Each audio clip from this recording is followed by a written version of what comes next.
Hello, and welcome to another exciting episode of the Comic Book Chronicles.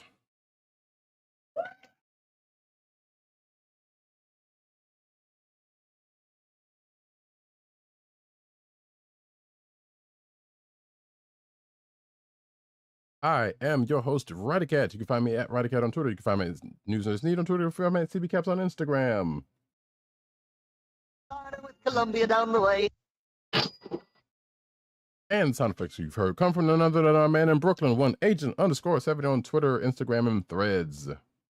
What's up, everybody? Co-hosting from the Borough of Kings, just a day late, but never a dollar short. And we'll find a good one. Spread love, it's the Brooklyn way. We're Brooklyn. I'm just a kid from Brooklyn. That first one was on the soundboard that I had put together that I told you about before the show that no one else knows about. But hey, rest in Hopefully peace. it's in the electronic ether that you can recover. Well, one would hope. One would hope. But what's not in the ether at this point, knock on wood, is this show, which is the Comic Book Chronicles, which comes to you as part of the Cold Slither Podcast Network, CSPN.us. Do it today. You can also find us on your podcast portal place of choice, whether it be Google Play, Apple iTunes, aka Apple Podcasts, Spotify, or the Cold Slither Podcast Network SoundCloud page. Make sure to click like, subscribe, and leave us all the positive 5-star reviews, especially on Apple Podcasts, so that you can help people find us. And I really have to get used to not saying Google Podcasts anymore, because that's not a thing anymore. Yep. But yeah, and of course, if you're watching us live or even in video form sometime after this goes up or after the fact, you could find us recording mostly on Thursday nights. Sometimes we're a little scattered like tonight, but you can definitely go to the YouTube channel of the Kliq Nation. That's youtube.com/TheKliqNation and twitch.tv/Comic Book Chronicles. Make sure to click like, subscribe, and hit that notification button because yes, sometimes lives. Sometimes our schedules just conflict when we don't need them to. So hit that notification button so you know when we are up broadcasting live. And speaking of the Twitch page, actually, well, if you have the notifications on your Twitch going, then you may have noticed a late night stream from me last night where, in addition to talking about some stuff that I got this week and talking about free comic book days, the day stuff that I'm trying to get come tomorrow as of this recording, which by the way, hey, happy free comic book day to one and all. Right. Happy pre-comic book day and happy almost May the 4th be with you. All in fell swoop. Support your local comic shops, and I don't know if you want to watch Phantom Menace again, which I know that's out in theaters again. Hey, go for it. But we'll talk about more about that kind of stuff later. But yeah, there was an sort of impromptu stream that I did last night, and it's still out there so far, but I had to clip some of it out there because a lot of it it kind of just devolved into a chat about a whole bunch of stuff. But there was some original X-Men arcade game played. You want to see a little bit of that if you're a youngin and hadn't had a chance to play it. Wow, that's a flashback right there. Yeah, it almost, because I have a stream in mind where I wanted to kind of go through a bunch of X-Men video games through the years, and it almost did that, but I just got the thing that's going to make that a little bit more easier for me to do. So but I have to set that up first. So I'm looking forward to that. But anyway, we are in the here and now, and the here and now are about the stuff of the week, comic wise, and we're going to start off with talking about. Well, yeah. Oh wait. Were you going to jump into comics, or we're not going to do the two shows that came out? No, I was getting into the shows. Oh, scaring me because you said comics. I was like, oh. Well, no, we talk about the world of comics, so I'm just kind of swerving into. Go ahead. Sorry to interrupt. We are going to talk about the Bad Batch finale, season 1, episode 8, episode 15. Excuse me. The Calvary Has Arrived. Oh my god, episode 15. How did we get here? Yeah. It's been a long road, some would say.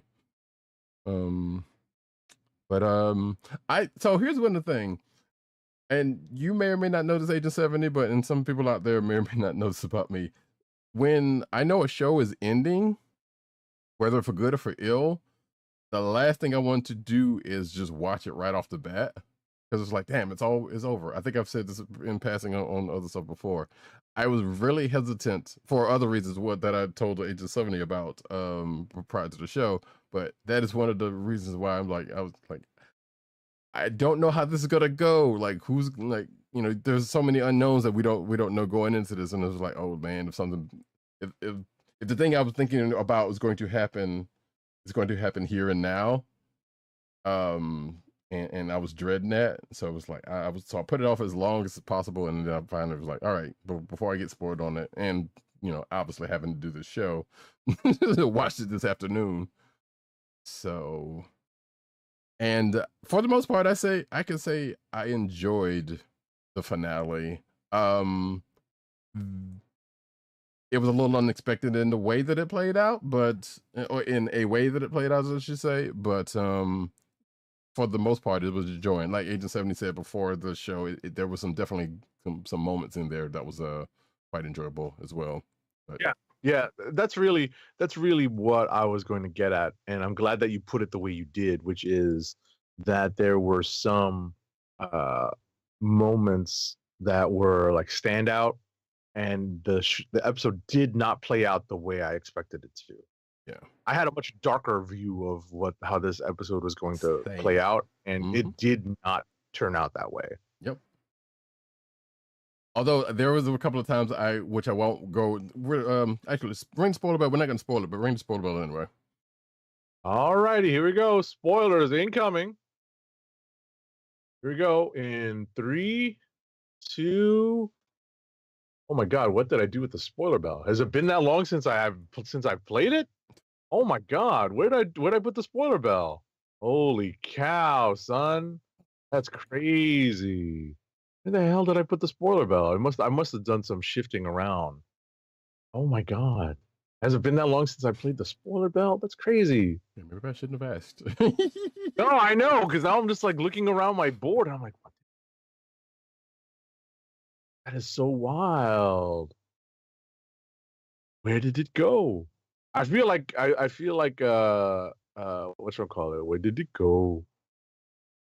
Oh my god, here we go. There we go. There we go. So yeah, if you waded through my whole spiel of killing time while I look through my soundboard to find literally the sixth sound from the left. Although you might not hear all of that if I'm on my shit. So you may know though that spoilers for Bad Batch incoming. No spoilers. But I did want to hint around, because like the show just came out a couple of days ago. We're not gonna just do that. But even if we are a day late, but I just wanted to kind of mention a couple of moments. Well, just mentioned the fact that there were a couple of moments that was like, yeah, that needed to happen. Yeah. That needed to happen. In, let's just say, a couple of things that got wrapped up from the show and the season, and over the Clone Wars era, at large, actually. So, and that's pretty much all I was going to say. It was built up for nothing, but right. I mean, the mildest spoiler I can give is the Zillow Beast plays a part, but not as big as you might think. No, but it was a catalyst to getting to a couple of parts. Right. It was definitely a catalyst in terms of got the story moving along. Like it helped our heroes make some progress. Right, including one potential diehard like moment near the end. That was great.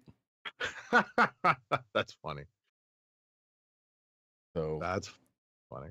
But yeah, overall, and we got a little. We don't get an after credit scene, but we do get a little epilogue after the thing ends. So like I said, you don't necessarily have to wait around for that, because it just comes comes right then and there. And I was like, okay, it seems like it might be setting up something, but we don't know.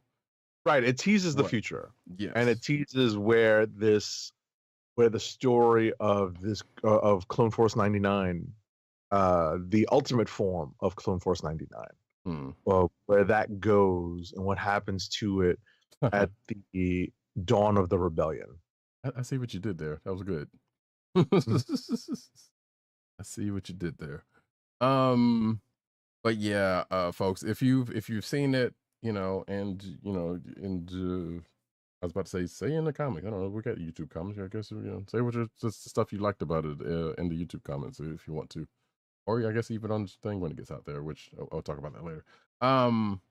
But now we are actually going to pivot into the other show from the week, the one that is actually continuing to go for the next couple of episodes.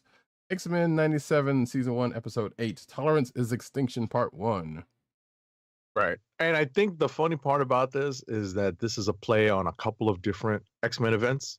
The name, at least, because the crux of this episode, the crux of what's been happening over the last couple of episodes is an adaptation of Operation Zero Tolerance. Now, this is during, the original event happened in my comics reading time that, I was in college.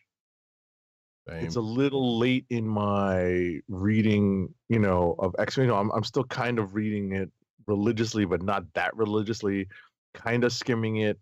And I kind of remember the stuff, but, Bastion was never all that interesting to me. They did do an interesting thing in this episode by delving into Bastion's character and his origin. And I thought that was effective for the episode, but big picture, this episode goes into, it's a part 1 of, I guess, 2 or 3, or are they going to go from 8 into 9 and 10? Or I believe it's of 2, but it, and I can't remember because I don't have the listing in front of me, but I know it's at least 2. I don't know. Gotcha. I don't think it's a third. That last one's going to be a 3-parter. I mean, I think it's going to be a 3-parter. Right. So we have 2 more episodes. The next episode we're presuming is the continuation of this Tolerance is Extinction story by arc or episode. So I'll hand it off to Roddykat with just I feel like there is a mix of zero tolerance and extinction agenda all rolled into one on this because of the what they did to Genosha 3 episodes ago. Because like I said, it's all kind of rolling together. You would probably be right, but like you, my knowledge of that era of X-Men comics is very hazy because I think I've read less than you did. So none of I would say way less because I was definitely keeping up. Yeah, Extinction Agenda was my sweet spot because that was high school. Right. Zero Tolerance is definitely when I started to wane a little bit, like in college. I was still reading consistently all the way up until 2 years ago. But in terms of like my real bread and butter knowledge, Extinction Agenda is far more familiar to me because that's still like early Jim Lee stuff. Gotcha. So I was just looking while you were saying that apparently it is a 3-parter. So okay. Yeah, I thought it because for some strange reason I thought it was going to be a 2-part, and then the last one just going to, excuse me, I guess cap off epilogue or something. Yeah. So yeah, it is a 3-parter. That being said, though, what was I gonna say? I don't remember. No, it was a good episode. This one also had a couple of good moments in it that I know there have been people probably talking about online. I'm certain. I know. Actually, one little quick aside. I was in the comic book store Thursday, before we record the day before we recorded this, which it would be our normal day, and a couple of people brought up X-Men 97 and Bad Batch, like in their conversation loudly, and I was like, "Did you see this?" I'm like, "Oh, please don't spoil it! Please don't spoil it! Please don't spoil it!" And luckily, the people that were talking about was like, "No, I hadn't seen it yet," and just like a couple of people online were like, "Yeah, there was a Nightcrawler moment there." I'm like, "Well, that's kind of a spoiler, but that's fine. I can deal with that." And like I said, I've seen a couple of people talking about it. That's a tolerable conversation. Right. So I was like, oh, because I was like, do I have to walk out of here real fast? Headphones, man. I don't go anywhere without headphones. But that's like that's the city kid in me. Well, yeah, but also, I'm driving. I don't need headphones for whenever if I'm Right, driving. exactly. So. That's the kicker. Right. You know what that's you followed up on my point exactly. Like that's the city kid in me. Like like commuting into the office for work. Right. I'll my headphones on the second I walk out the door, so I can avoid any conversation like that. Right. Also, quick aside, which I'll probably bring up later. I don't remember. Did we ever have Chad Bowers on the show? I don't remember if we'd have or not. I feel like this is who? Okay. Well, either way, he's a writer. He has written some X-Men stuff in the past. I think he wrote he and somebody, one of I guess his partner wrote X-Men. Oh yeah, it was an X-Men 95 thing. Now that I think about it, a few years ago. Now I remember. I don't remember the name, but I remember the reference. You said that someone who's writing the comic tie-in or something was from around your way. Right. Well, not this one, not the current tie-in, but yeah, one from I guess the one from a few years back. Right. Yeah. Yeah. So, but he was in the shop. Shout out to him. I should have said something, but I was like, he wasn't gonna remember me either way. But I say that to say that it was like, wow, going back into the shop after so long. I hadn't been in that shop in so long. It's like nothing's changed because usually I would see him in there and I see the owner in there and then people, jawing about stuff. And I was like, yeah, just like I never left. But anyway, back to X-Men. Huh? Yeah. I'm glad they're still open. Oh yeah, I am too. Every time I go by there, it was like I kind of wonder, but I was like, no, I see people in there, so it's cool. But anyway, back to X-Men 97. I was like a very quick aside on that. Right before Free Comic Book Day. There was a moment, a couple of good. This definitely starts this 3-parter off pretty nicely because I thought it was a pretty solid episode for what it presented. As I told you, Agent 70, or as I mentioned to reminded Agent 70 before the show, the trap has been sprung, and right. And as he said, yeah, we got to know a little bit more about Bastion because I'm pretty sure a lot of people out there probably don't know, or if they're not up on that era of the comics. Listen, I was up on that era of comics and I didn't remember, so I didn't mind. So I did not mind at all that they did some background for Bastion. So I definitely appreciated that. We got the mention of an MCU-esque event type. Wait. There was 2 mentions. We mentioned yes. It was all tied into that same conversation. Yes. One was Kamar-Taj. Spoiler alert. Well, yeah, I was just wrapping it all in one. Yeah, but the mere mention of it, I was doing the Leo meme. I was like pointing at the screen because I was like, wait, that did not exist. I don't believe back in the day. No, it was not. It did not. But we also got a couple of cameos, which actually made me do that because a couple of definitely well-known figures from comics in the MCU and that era, the original series era of the animated world showed up in prompt fashion. It was like, oh, it's nice. I saw people talking about that on online after the fact, so I was like, yeah, it was pretty good.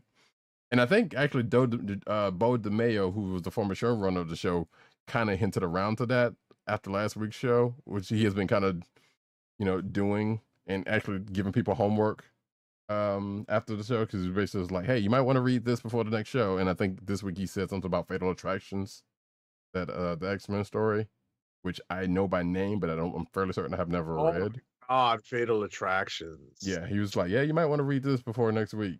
So there you go, folks. That's out there for you. If you're, matter of fact, I talked to somebody last night who was pretty much catching up on X-Men stuff, and he's starting from the 60s. I'm like, damn, you're going way back. You starting from way back. More power to him. Yeah, more power to him. Pretty much, yeah. But that being said, well, there's really not much else to say about the show without going into spoiler territory. But it was a great episode, I thought. Like I said, there was the moments that happened, the cameos, everything that's already been set up. That's kind of just popped out there in true comic book fashion.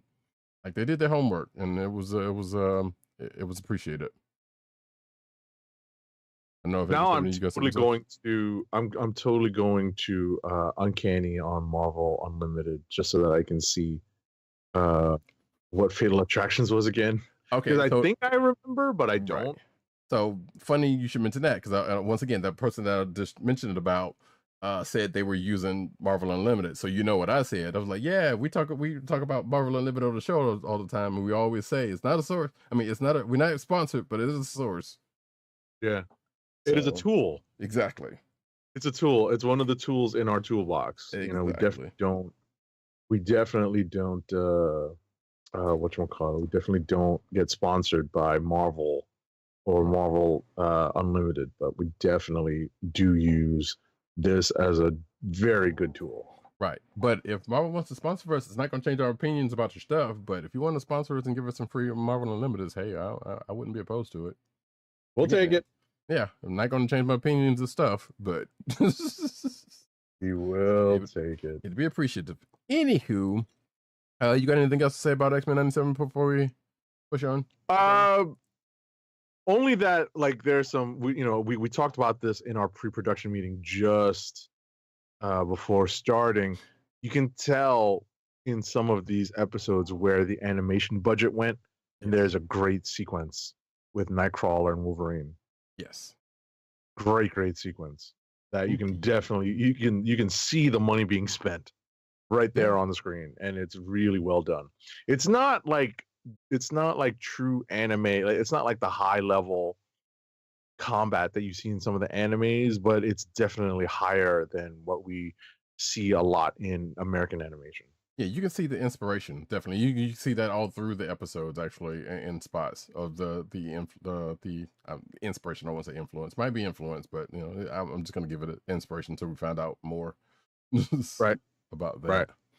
So yeah, good stuff. And yeah, like I said, imagine if we had like 26 episodes of just this. Like if we had this back in the day, we'd be spoiled. Yeah, right.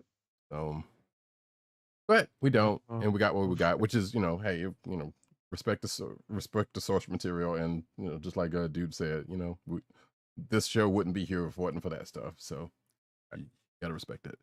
Moving right along, though, we are going to get into comics of the week, starting off with Blood Hunt #1.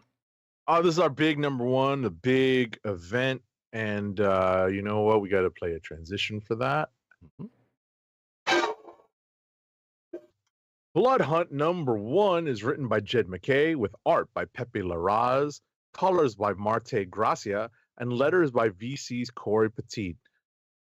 So, in a sense, this particular sound effect encompasses the entire first issue and that lead in to, the lead into what was it like? It wasn't a Free Comic Book Day thing because that's obviously tomorrow.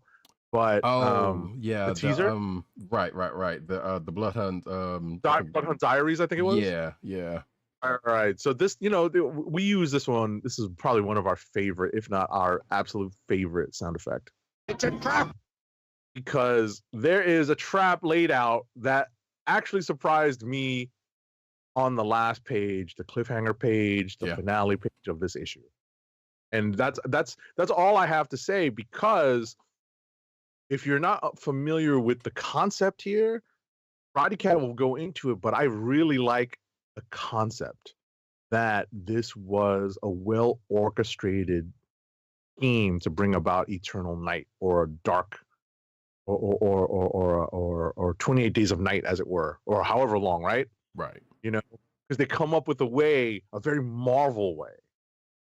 Right. When I saw that was the scheme, that was the plan that was being hatched over time, not just in one issue. Right. We saw the culmination of it, but this has been happening in other books, in other MacKay books. So you can see that MacKay's been laying the seeds for this, and now they are starting to come to fruit. Right. I'm about to say one specific book, actually, but yeah. Right. But ultimately, what I like about it is that it's a very, it's a novel way to bring about this kind of event. That's really, I give MacKay a ton of credit for that.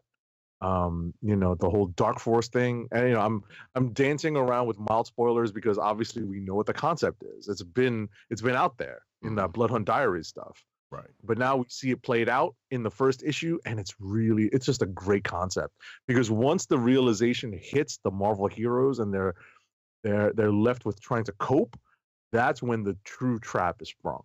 Right. So yeah, so as I just haven't said, yeah, there's a possible bit of foreknowledge you might want to have on you before going into the aforementioned Blood Hunt Diary is definitely one of them, because that kind of sparks something. But also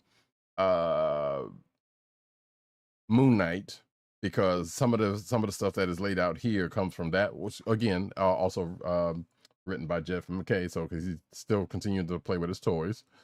And something I had actually forgotten about from Moon Knight, to be totally honest, because that was like midway in. But you could also even feel then as like, well, this is clearly setting up something, but we didn't know at the time what, which we found out to be this.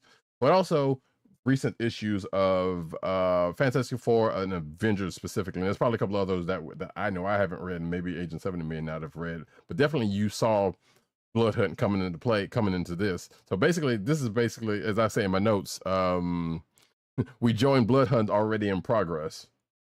That's pretty much what's going on here.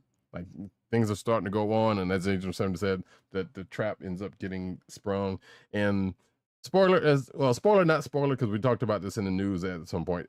Yet another group going after the Avengers. Right.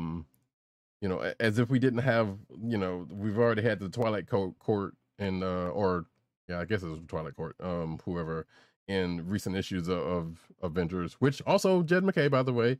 And then we got this group called the Blood Coven, and then, you know, groups of the past that also are continuing to come up. I was like, all right. I mean, don't get me wrong. It would be great if we did not have that already already out there. It was like, oh, it's a group that goes up to they can match the Avengers, but we've kind of seen that a couple of different times in the past couple of years. Right. Well, you know what? You know, just to finish the conversation on this, and then I just to let everyone know that I did scroll through and find what Fatal Attractions was, and now I remember everything. You know, like, I just need a little bit of a reminder, and I looked at it, I was like, oh, that's what happens at this. Oh, okay. So what I appreciate about this run on Avengers and a lot of the introductory runs for Avengers relaunches, like I specifically remember the Busiek and Perez one, because that's the one that's closest to my heart, and obviously the one that I remember. The creators on Avengers tend to create, you know, when they set up like that initial team is probably the strongest it gets, right? And they'll take away some pieces and move some pieces in. The team that McKay put together for this run on Avengers is super powerful. Yeah, it's a bunch of hitters. Right? It's super it's probably one of the more powerful renditions of the Avengers that we've seen, right? And you think of like when Hickman did it, right? When Hickman did it, he basically put everyone on the Avengers. So he had to have Thanos and the children of Thanos and the builders fight them at once to make it fair, right? To really, you know, push them to their limits. Mm-hmm. And so I like that McKay's done that with the Twilight Court first, and now with these vampire people second, to really push the Avengers. Because, you know, you put a team with Captain Marvel, Carol Danvers, Thor, Vision, the Scarlet Witch, right? These are just like the really like the super power, like the people you don't send into Hell's Kitchen to do Daredevil work, you know? Right. That's the type of team that you have. So you have to have somebody that, you know, that threatens them as their antagonist, and I like that. It's almost necessary. So, you know, this is definitely right up that alley. And yeah, Fatal Attractions. There's a couple of things that happen in Fatal Attractions. I start to remember it, and wow. Yeah. So on to this. We'll talk about. I was gonna say we'll talk about it after the show. Roddykat and I usually have to sit and talk about the show, like in like a post game, like as we kind of break down like upcoming stuff, and that's when we'll have a chance to talk about it. So don't worry, folks. Yeah. Actually, I was thinking about when I saw it, that mention. I was like, yeah, I was gonna check it out myself and see if it was worth reading, which it probably might be anyway. But I was about to say Black Avengers Blood Hunt. So yeah. Without going into everything, but yeah, or anything else that would be considered spoilers anyway. It ends in a way that is quite interesting, and I would say a couple of things that happen in here felt kind of MCU-ish. And I'm not sure. I'm kind of curious how things are going to play out, because I know they didn't. Because there was a couple of times where I was like, I know they didn't just do what I think they just did with a couple of characters. But we are dealing with vampires, one, and hey, there's no Jubilee around, but since she's no longer a vampire, as far as I can remember, it could be reversed some kind of crazy way. But as one would expect, the magic corner kind of comes into play in this also, and that's probably going to play a factor in going forward in this also, because this is a line wide thing, or for mostly line wide, I should say, because like it's hitting some of the major books, like 16 at the very least, if I remember the course. So this is something you're reading is, if you're currently reading stuff, is probably going to be affected by this. Yep. In the short term. So whether you want to check it out or not, you're probably going to be exposed to it. So, but that being said, because I don't want to spoil anything. The couple of moments I was like, wait, no, that can't be happening. But also, I was kind of slightly spoiled on it because of a news article that I didn't put in the thing, but I saw it out there. Like, yeah, y'all are bastards, but I knew this was going to happen. So, Blood Hunt, it's off to a rousing start. We'll see if it continues to be of interest as it's going along for however long it stays, which I can't remember how long. I think it's going to be at the very least this month or two. Actually, maybe, yeah, I think definitely a month or two, because I know in July X-Men restarts, but it might be done by then, just to kind of get out of the way of that. So I'm not sure. Either way, we're going to go into the next book that we're going to talk about, which is, speaking of the X Corner. Actually, not speaking of the X Corner. We'll get to that in a second. We're going to go to another Avenger in the form of Immortal Thor, number 10. Alrighty, Immortal Thor number 10 is written by Al Ewing, with art by Carlos Magno, colors by Matthew Wilson, and letters by VC's Joe Sabino. So I made a joke earlier about our favorite sound effect, but it also is apropos for this issue also. Very, very much so, because we get to see what the Enchantress has been working towards, using Dario Agger, aka the Minotaur, quite literally as a puppet, as the Enchantress is wont to do. Right? She has the the ongoing puppet, and that concept of a puppet is also front and center in this issue, because while Scourge the Executioner, minor spoiler, has returned from hell, the land of the dead in the 9 realms, or the 10 realms now, right? Scourge has returned after being there since the Simonson run. Now there is a side effect, as it were, to that, and that is what Al Ewing uses to play. That's what he plays with in order to create this other Thor that you may have seen in that issue that we talked about with Greg Land, awful art, right? And now that comes to that comes to that they come to blows.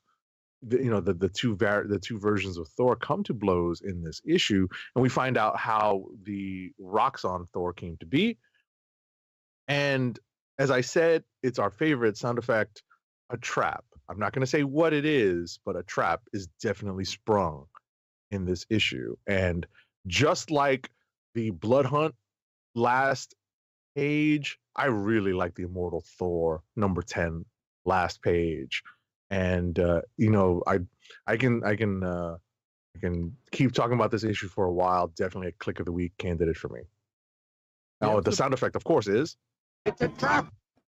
Yeah, it was a pretty good setup. I will definitely say, and the setup is complete. I was going to stop you for a second, and because you mentioned hell, I was like, you sure you didn't mean Valhalla?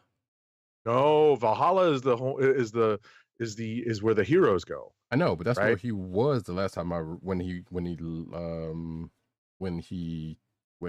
I read that he left out of there. Because remember, Oh, you might be right. No, Yeah. you're definitely right. You're definitely right, because there was a time when he was not in Valhalla.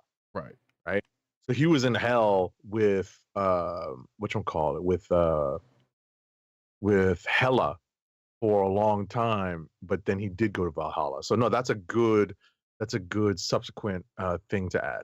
so So thanks for that. because Al Ewing in Adventures Inc. That's what it was. That's right. So there was that. But yeah, there's a familiar spin, and I'm going to anything I see something that's going to be MCU facing, I'm going to call it out. There was definitely a familiar scene that was kind of MCU like, an MCU like spin on in this issue that was kind of funny. That had to do with a certain hammer that that got dealt with. So, and also, Oh yeah, it got crunchy. yes, Yeah. mm-hmm. And also they're trying to make fetch happen, and I audibly said it to myself, like, stop trying to make fetch happen. But there's Also, a twist to that, and I like Yes. that, because I like that it was almost like it was like Al Ewing speaking on behalf of all of us older folks, like, stop putting your slang into my head. right, yeah, the whole Thor's internal thoughts were pretty funny.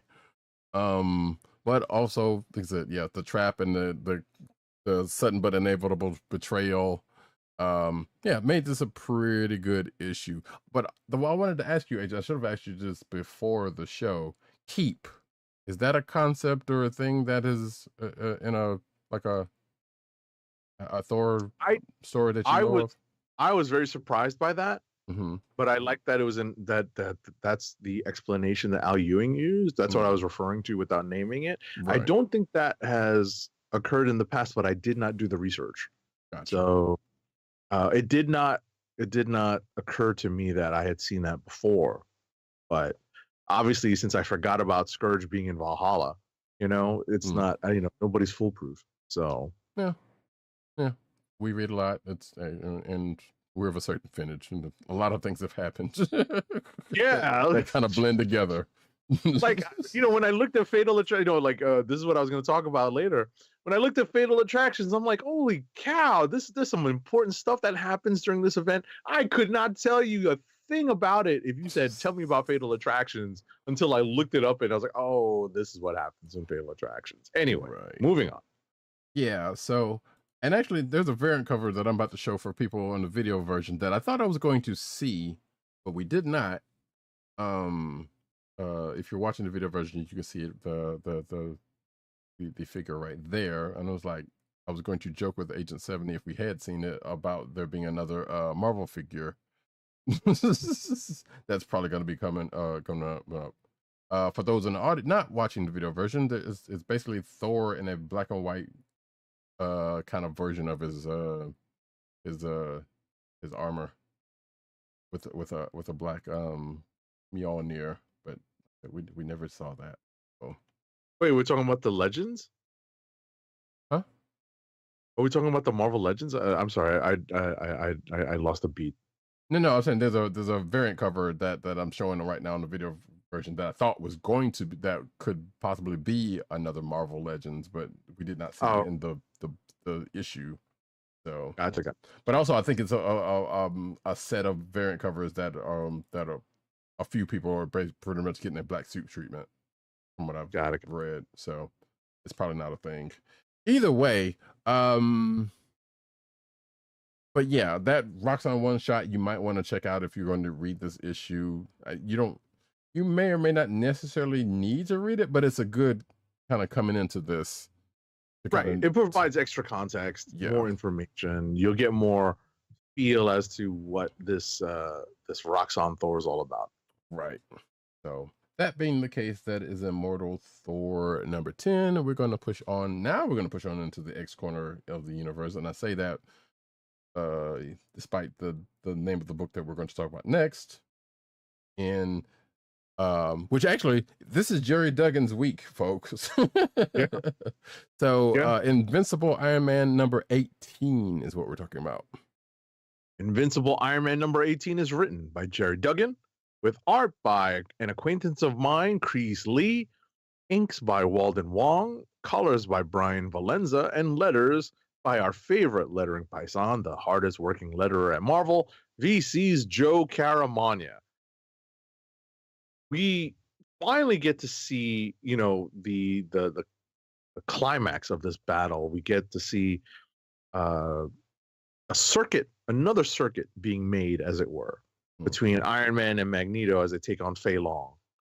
And what's interesting about this is we're seeing a new version of Magneto interact with characters who have had history with him since forever, right? First Storm, now Iron Man. And it's going to be an interesting ride with this version of Magneto. It's not the first time that something like this has happened to Magneto, where, a character that was literally born in the midst of World War II is still a very spry young man. So it's not the first time they have brought back Magneto to be vital and on the younger side. So I'll say that we get some more mech stuff. We get an appearance of A versus X, kind of like the the impetus behind A versus X. Right. And I was just like, oh my God, they brought that. Oh, I said the exact same thing. Like, man, they brought that back in, huh? Just real quick. And we get to see, and I'll hand this off to Roddykat. We get to see a little bit more about what Mysterium might actually be. Yes. And to slightly correct 87, it wasn't necessarily, well, it was kind of at the end of the battle with Fei Long, because as we see in this story, he's actually, after finding out what we found out in the X books, that the AI is pretty much duping everybody, all of the human part of Orcus. Fei Long's decided, it's like, oh wait, this is a problem for us too. So right. But yeah, we get, as somebody said, the circuit. I also said it was a circuit, but I also said no, they're forming like Voltron in almost not necessarily a literal way, but the pieces will come together thanks to a bit of magnetism in a similar way as they go stomping off to not necessarily clean up Fei Long's mess, but pretty much to deal with it. I thought of you when I was reading this, because there's a strange continuity thing going on. Mm-hmm.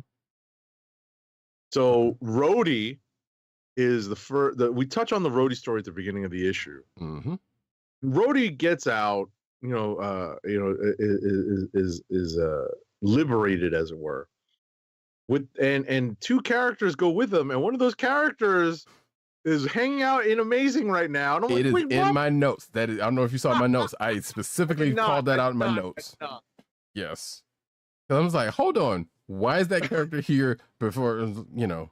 Yes. So I'm right there with you. Oh, Marvel editorial. Yeah, but actually, I think the events of this may be set before that. I don't know. Like I said, there's Marvel's weird timeline and things going on. That is my justification on it. We don't know a thing about that, but that's the only thing that would make this make sense. But even then, it still wouldn't make sense there because we see that character somewhere else in a similar situation. So it's like, all right, what are y'all doing here? But yeah, like I said, I hit up upon that exact thing. I mean, given this character's powers, there could be like, I can imagine it could be like a clone issue where like a group of particles decided to create a sentience of themselves, a different personality, and maybe that's where all this is going. I mean, I guess that sounds like what Amazing is kind of set up for that one part that we had already read. So that's also a possibility. I don't know. I can see that happen. Yeah, but it's something that we'll see if they develop, if our hunch is right. I don't think they're gonna put that much thought in it. I'll be honest. Yeah, it's probably just an editorial screw up. Right. Like one part's not talking to the other. So, but yeah, there was a line that was in here about tasting blind melon that I'm like, what does that even mean, Rhodey? The 90s thing. Is it? It's a 90s thing. Because I looked it up and I was like, okay, there's a band called Blind Melon. Blind Melon is a band, right? Yes, I looked that up after the time. It's like, yes, it is a band, but I'm like, I'm still not entirely sure what does that have to do with what are you saying? So because it's the OG War Machine armor. Oh, okay. Right, because they make jokes in there about like how it's like generations old. I'm like, dude, that was the War Machine armor up until relatively recently, as far as I know. No, there's been some changes to it. I know, but yes. But yeah, listen, I remember the Space War Machine armor. Remember that from the late 90s? The alien one? Yeah. Yes. So come on, I remember that when they initially tried to make War Machine very different from Iron Man. Right. Yeah. But I got a kick out of seeing it. I was like, oh man, the OG War Machine armor. That's kind of cool. Now, the thing that really struck me on that point was the page after the end, the preview page after the end of the issue. Because they're clearly going away from the Fall of X stuff. As a matter of fact, they even say at the end of this, just like a couple of books do this week, basically to be continued for a person in Fall of X5. And that happened a couple of times during the course of this week. From at least from stuff that I've read anyway. But actually, yeah, the next book I think is it the next book? No. It's another book that I'll get to and stuff. But regardless, so we're pretty much kind of sweeping stuff. We're getting stuff ready to end the Krakoan era, and everything's going towards Fall of the House of X5, which I think is probably coming out next week. I think. So. Therein lies that. It was an interesting tag team battle that, again, I'm thinking about this now, between one of the big bads in the Krakoan stuff, and Magneto and Tony, where they were kind of going back and forth doing things. I'm just like, oh man, Tony should know how that felt on the other side of that. But that wasn't necessarily how it played off. It just kind of seemed like that upon thinking about it after the fact. But yeah, so all that stuff that in this volume of Iron Man that Tony's been talking, if you've been keeping up with the book, talking about that was related to Magneto, has now come to fruition here in this book. So enjoy it. Next up, and the last book that we have in common is Adjectiveless X-Men number 34, excuse me. It's funny, it's funny that you have to go rooting through our tool, Marvel Unlimited, just to find the X-Men books that I recognize. And because they've rebooted and there have been different volumes since, over the last couple of decades. And Adjectiveless X-Men, the original run, was so hard for me to find. But this, because you have to go back to the 91 version. I'm like, oh my God. Anyway, X-Men number 34 of this volume of X-Men is written by Jerry Duggan with art by Joshua Cassara, colors by Romulo Fajardo Jr., excuse me, and letters by VC's Clayton Cowles. So Roddykat and I had our pre-production meeting, and I was remarking that there is a common theme throughout the X books that it's, and it's a cycle, right? Where Professor X is loved and adored, and then there's a point in the cycle where Professor X is hated and despised. Mm-hmm. We are at the hated and despised cycle of the current Professor X run, of the run of the Professor X character. They'll find a way to kill him, put him in space, or something or other, to make him, to take him off the board for a little while eventually. And that's what I foresee happening at the end of Rise of the Powers and Fall of the House of, right? Mm-hmm. That's what I anticipate. What it seems like, yeah. Right. And it seems like in this issue, the X-Men are finally coming to terms with what they need to do and what they have to do. And that's where I'll hand it off to Roddykat, but that is the crux of this issue. Right. So yeah, so we're still getting some sweep up of the human orcas side before, well, and while dealing with various Nimrods, including the previous book that we just talked about that I didn't actually name him in, but also getting rid of basically dealing with another Orcus head in the form of a He said head literally. Yes. He meant Roddykat meant head literally. Yes. Actually, yeah, that keeps me from having to say what I was about to say, but let's just say something that was designed for killing. Right. That they're getting off the board here. I was about to say, we can get this Marvel Legends for pretty cheap now. I saw that actually, and I debated about it. I was like, I don't know if I actually want it. I'm so tempted. I'm very tempted, just because it's such a funky thing that I never thought we'd see a Marvel Legend of. Yeah. I'm tempted. Now I'm gonna look on Amazon. Sorry, folks. Go ahead, Rob. But yeah, so as in the cleanup, we get a little bit of flashes of the Bugle, because Ben Urich has been in and out of this Krakoan era at times. We not necessarily see the reemergence of Firestar, but she gets a little bit of payback in this one, while her and Miss Marvel are doing their thing, and she has some things to work out, understandably, because of what she had to do during the whole course of this this Orcus thing. So she has some frustrations she got to get out, and I understand it. Mm-hmm. Angela, you can get the MODOK now for $26.99. My God, nice. There was a couple other things. We still got Emma, and I noticed I have a typo in here about that. Emma's still on the brain radio, playing resistance radio on everybody's brain, which has been a neat touch, and kind of out of the blue feels uncharacteristic for her, but has also still been pretty cool to see. Firestar channels Roddy Piper and Platoon all in the span of one page. So I was like, all right, Jerry Duggan, you're having some fun with the character. And a couple other things actually get kind of addressed here, and with a couple of characters. No, not Platoon. Apocalypse Now. Yes, and yeah, you're right. You're absolutely right. But I have Platoon on my notes, so but you're absolutely right. But yeah, oh, who was it? Oh, it was Laura Kinney Wolverine says something that was like, it was a nice sentiment, but it's not necessarily true. And I can spoil this because it basically says you only fight X-Men. You can go up against the Avengers and Fantastic Four a bunch of times, but you only fight the X-Men once. I'm like, that's not true, because you got a whole bevy of people that always come back. So that ain't always true. But it was a nice line though, at a good time in the story.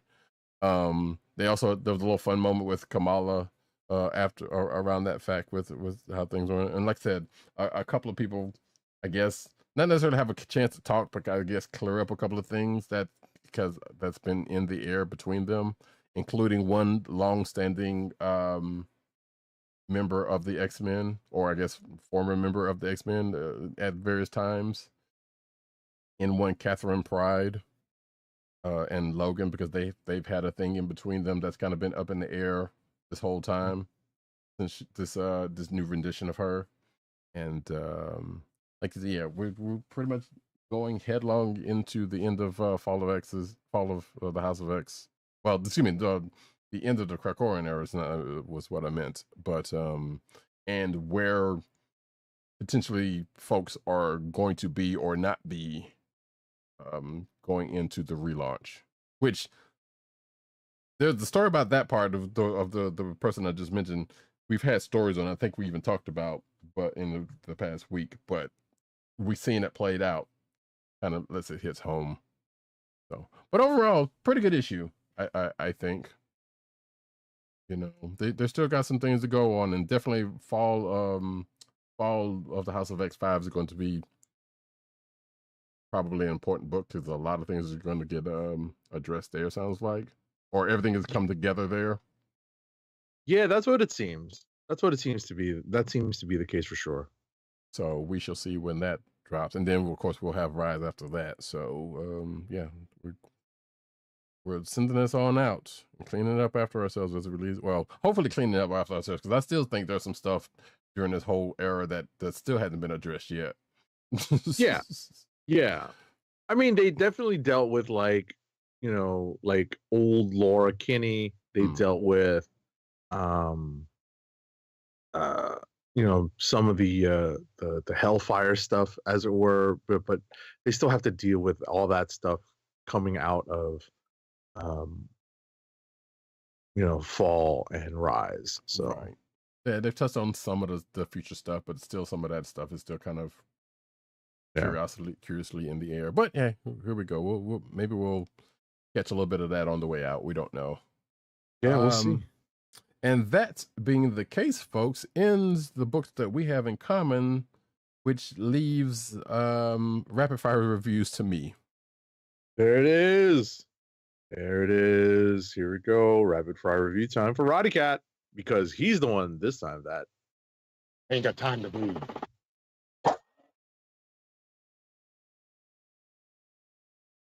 All right, starting off with a banger, folks. New number 1. Space Ghosts, number 1 from Dynamite Comics, or Dynamite Entertainment, excuse me, not comics. I'm going to do that at times. Written by David Pepose. Some of you may know him of the tail end of Savage Adventures. Art by Jonathan Lau, colors by Andrew Dahlhaus, and letters by Taylor Esposito, who apparently comes up a couple of times this week in books I read. So that's kind of funny. So this is a potential click of the week for myself. This is so Agent 70 asked me prior to the show, was this Space Ghost Coast to Coast? And I told him emphatically no. This is definitely not. This just like I was gonna say just like ThunderCats is kind of a retelling of Space Ghost, but then I remember we never really got much of a backstory in the old Space Ghost comics, and much backstory on any of the characters, so we can't really say that. We just saw them as they were, and they kept on pushing from that. They give some characters here, not Space Ghost, but they give a couple of characters, a couple of the main characters here, a little bit of backstory, which leads into where they go.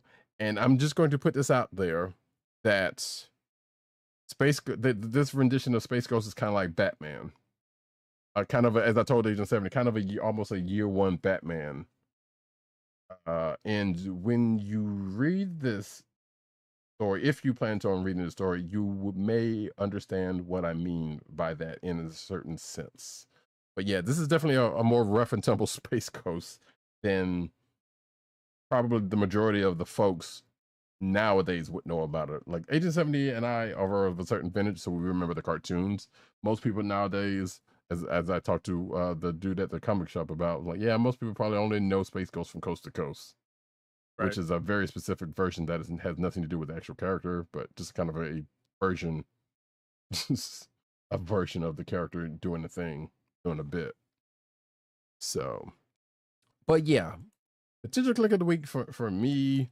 They're not playing around with this joint, and this is probably one of the books that actually made me think about, as I told Agent 70, thinking about getting a physical pull list again, which is something I hadn't done in a few years at this point. Next up is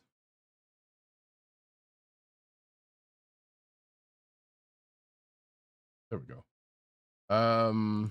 Enunciation is king because Darkwing Duck's Nega Duck #5 by script by Jeff Parker, pencils by Ciro Cangialosi, pardon me for that, inks by Stefano Porcu, I'm not sure which one it is, colors by Francesca Dramis, Francesca Vivaldi, and Agnes Eterno, and letters by Jeff Eckelberry.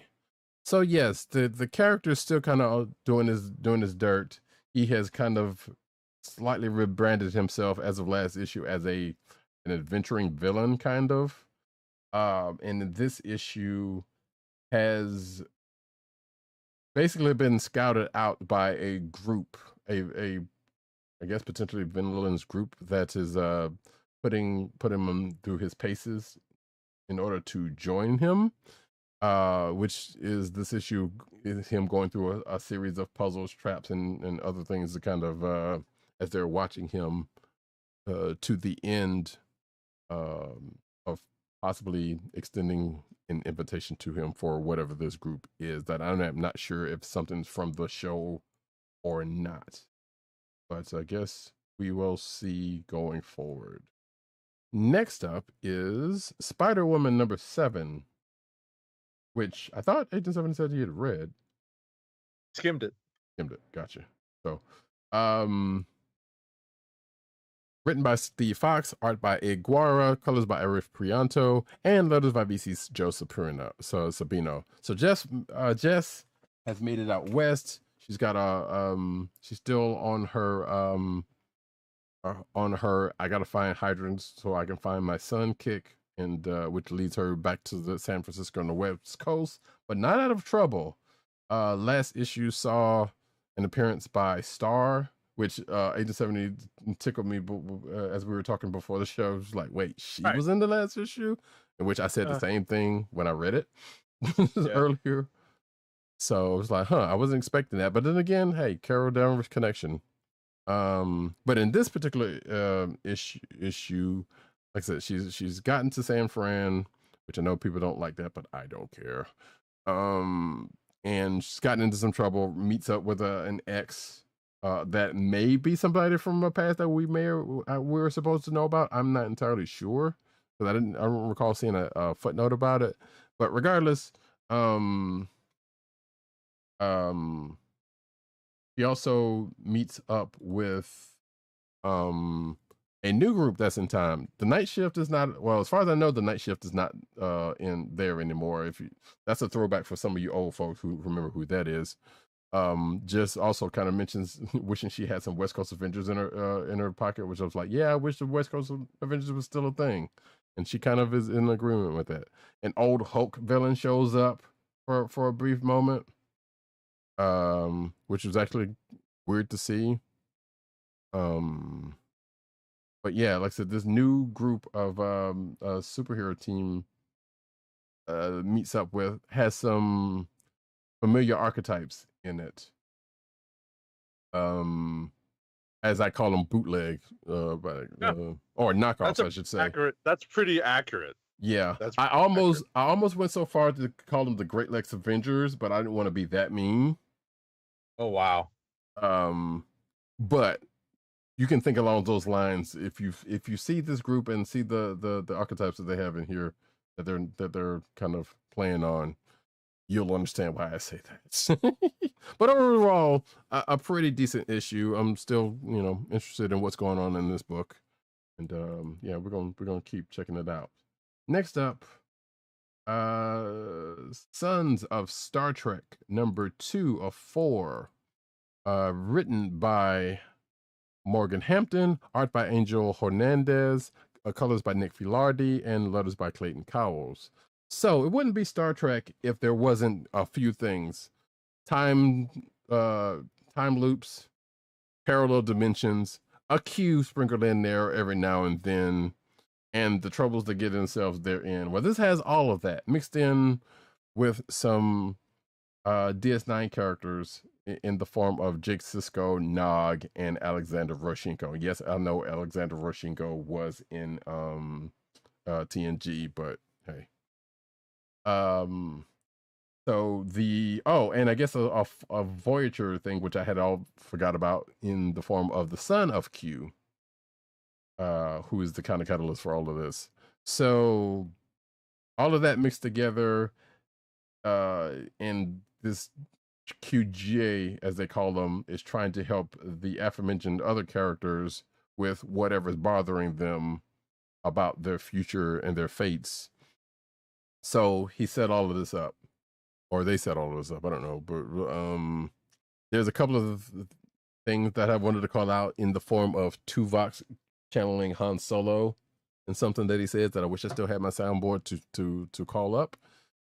There is a certain maneuver that is done that seems to be a mix of the Picard maneuver and the Holdo maneuver, if you remember that.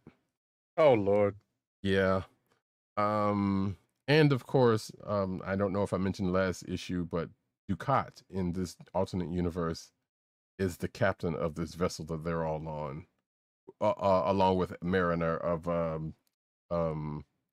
Lower Decks fame. So, who actually gives a pretty interesting streak, not Dukat, a pretty familiar speech when they go to do a thing that they're doing. I was like, but it's still weird to see Dukat in Starfleet clothing. So that was messing me up big time. But yeah, it's a good read. Next up, Cable, number 4 of 4, which I guess I should have put that there, but it doesn't really matter.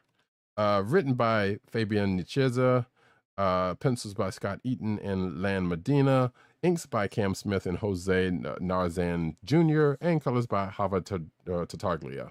So yeah, this is the last issue of this book. And basically, hey, this is them cleaning up what they got into before going into Fall of the House of X, number 5, which is coming up, because they do say at the end of the book, like, yeah, this is where they're going to, stay tuned for that. I mean, basically going into that. They were doing with some CEO tech bro who basically wanted to make everybody the same. So this issue was full of, well, yeah, and everybody's not, and the way they deal with it was basically, in a way, using his narcissism against him, but also butting heads with each other, the young and old Cable, because of the way they wanted to deal with things. So it might be a pretty interesting read to some of those who like that character, and what happens at the end, or how things go at the end of this, going into fall. And let's see what else we got. Oh yes, my next book is Get Fury number 1, which is a Marvel book in the long languishing Max line. Who I don't think we've seen that line since the 90s. I think there might have been a few one shots here and there. I don't know. I don't remember. But this was written by Garth Ennis with pencils by Jason Burrows, inks by Guillermo Ortega, colors by Nolan Woodard, and letters by Rob Steen. So this is probably the only book that actually mentions the Vietnam War, because as we know, Marvel has in the regular continuity has a sliding timeline, right? And this is not in that. So, just very quickly as a footnote, yes, they're essentially moving all of the combat experienced members of the Marvel Universe forward in time. So at first it went from Vietnam to Desert Storm, from Desert Storm to the war in Iraq. Right. And, basically, we've got, the further away we've gotten from the Vietnam era, the more modern conflicts have been involved as the combat experience for some of our combat experienced Marvel characters. It's hard because so much of the Punisher was Vietnam based, you know, of its era, of its time. But ultimately, they just start saying, some conflict, as Right. opposed to like really basing it in something. Whereas this, because it's a Max book, I assume that's why they're able to use a slightly different timeline. And actually, the fact that you mentioned one Frank Castle is appropriate here because he is definitely in this book properly. Because the story is, so some of this might be slightly familiar if you remember a little movie called Rambo 2 in a very little way. Rambo didn't know what he was ultimately getting into. In this case, Frank Castle does, because it sounds, well, we have a CIA operative named Nick Fury who pretty much gets captured by the Vietnamese, and reported dead, but the powers that be know better. So they send Frank Castle and his crew of rogue agents, Rouge agents. That's an inside joke from Agent 79 from pre-show. But yeah, they send Frank Castle after him to because he knows too much. So, and as I mentioned, Rambo 2 is because the part where they tried to leave Rambo there and didn't think about the fact that, hey, this is Rambo. He was going to find a way back. But no, this is a Frank Castle full aware of what they want him to do, but may or may not go the way they think it will. I don't know. We'll see how that goes. And the reason why this is a Max line book becomes apparent near the end of this issue, because it was pretty cut and dry up until the last couple of pages. So yeah. The last book for myself is actually one I skimmed and I didn't really read, and you may or may not understand why when I talk about it. But Robo Force #1, written by Melissa Flores, pencils and inks by Diogenes, I hope I'm pronouncing that right, Neves, Julio Brulham, Marcelo Di Chihara, and Elton Tomasi. Colors by João Canola, and letters by Ghost Glyphs Studios, Taylor Esposito. Like I said, aforementioned. So this is a new book in the Nacelle-verse line of books. So if you did not know, Nacelle being the company behind the toys that made us, the movies that made us, etc., went into the comic book line, is now getting into comic books with a line of books, and this is the first one in that. They also have Biker Mice from Mars coming up, and Our Lords, and a couple of other obscure 80s, 90 toys line under their belt. And I say that I skimmed this because as I tried to read this, I recognized, which I knew going into this, that I'm not that familiar with the Robo Force line. I remember seeing them, but I never really got into anything about it.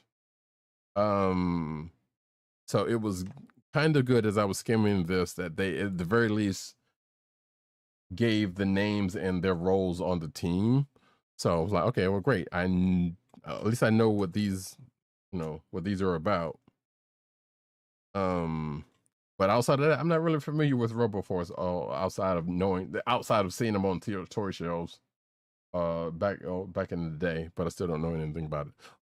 Outside of that, it seems like they're hey, the group of robots, they have their little they have their specialities. There's a human involved that one of them seems very concerned about, who may or may not have gotten into some trouble, or some stuff stolen from them that the aforementioned bot that's very concerned about them seem to want to help them out with, but they don't want the help. And yeah. Now the other thing was that kept me from actually reading his book is, if you're watching the video version, you can see I'm holding up the book in my hands, a paper copy of this book. I had to read this like a plebe.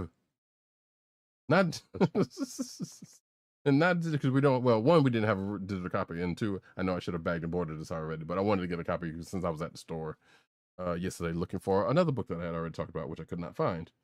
But it smells like a comic book, folks. Just in case you were wondering. And that, folks, completes the books for me. Kliqs of the week. Roddykat is funny. Roddykat is funny. Like we don't have physical comics on the show every once in a while. Oh, we do. I know we do, but we we rarely ever. I'm teasing. I'm teasing. All right. Kliqs of the week incoming.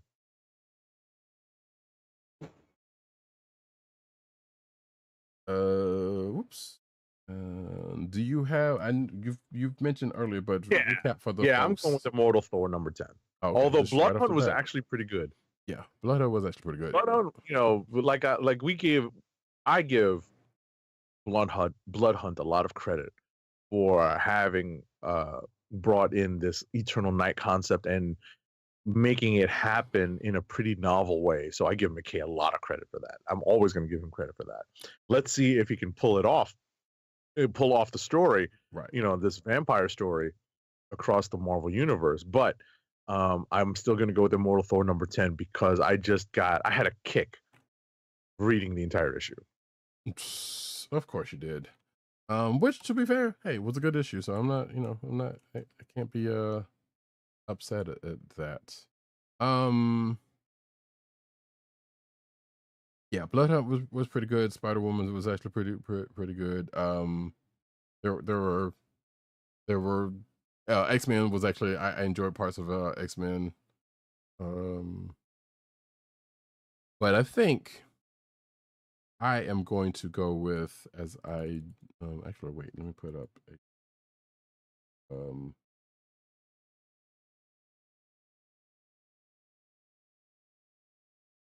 right, folks. I've already done this. There we go. There's his Kliq right there. And this is kind of helping me later on.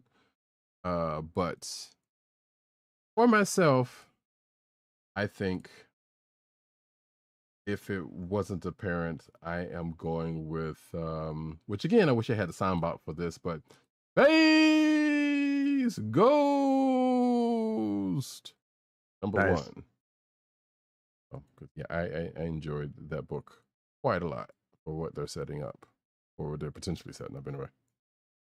So yeah, go check it out, folks. And with that, we're going to get into the news section. Let's get an ad read out the way. All right, our first ad read of the night is for Wink, your personalized wine club. Wink is a world of wine delivered right to your door. From rosé to Cabernet to Torronté, Wink has over 100 styles of wine to discover. Ever try an orange wine? Wink connects you to a world of exclusive wines tailored to your tastes and delivered directly to your door. Wink delivers 4 bottles of wine to you every month with free shipping. You can pick your own bottles or let Wink choose and match to your taste. It doesn't cost a thing to become a member, and you can skip or cancel anytime. And now the listeners of the Comic Book Chronicles can enjoy an exclusive discount of $20 off your first order. To place your first order with $20 off and to help keep our show free for you, go to our network website at cspn.us/wink. That's cspn.us/WINC. Wink wines through CSPN. Do it today. Now we get into the news. I'd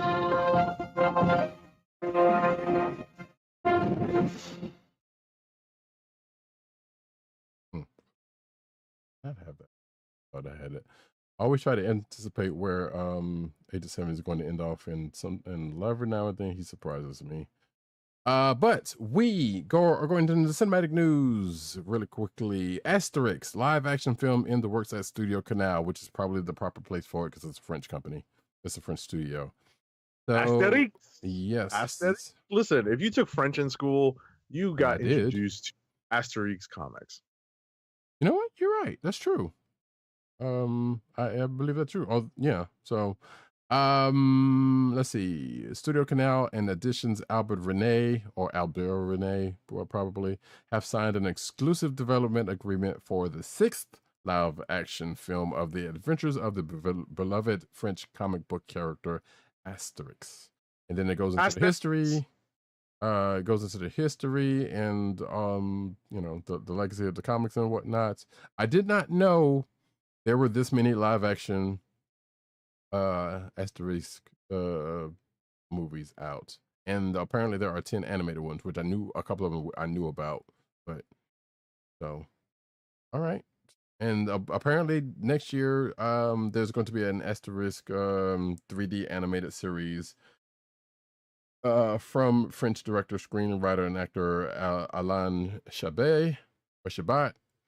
That's going to be on Netflix next year. So big resurgence for that character, which, yeah, I guess so. Next up.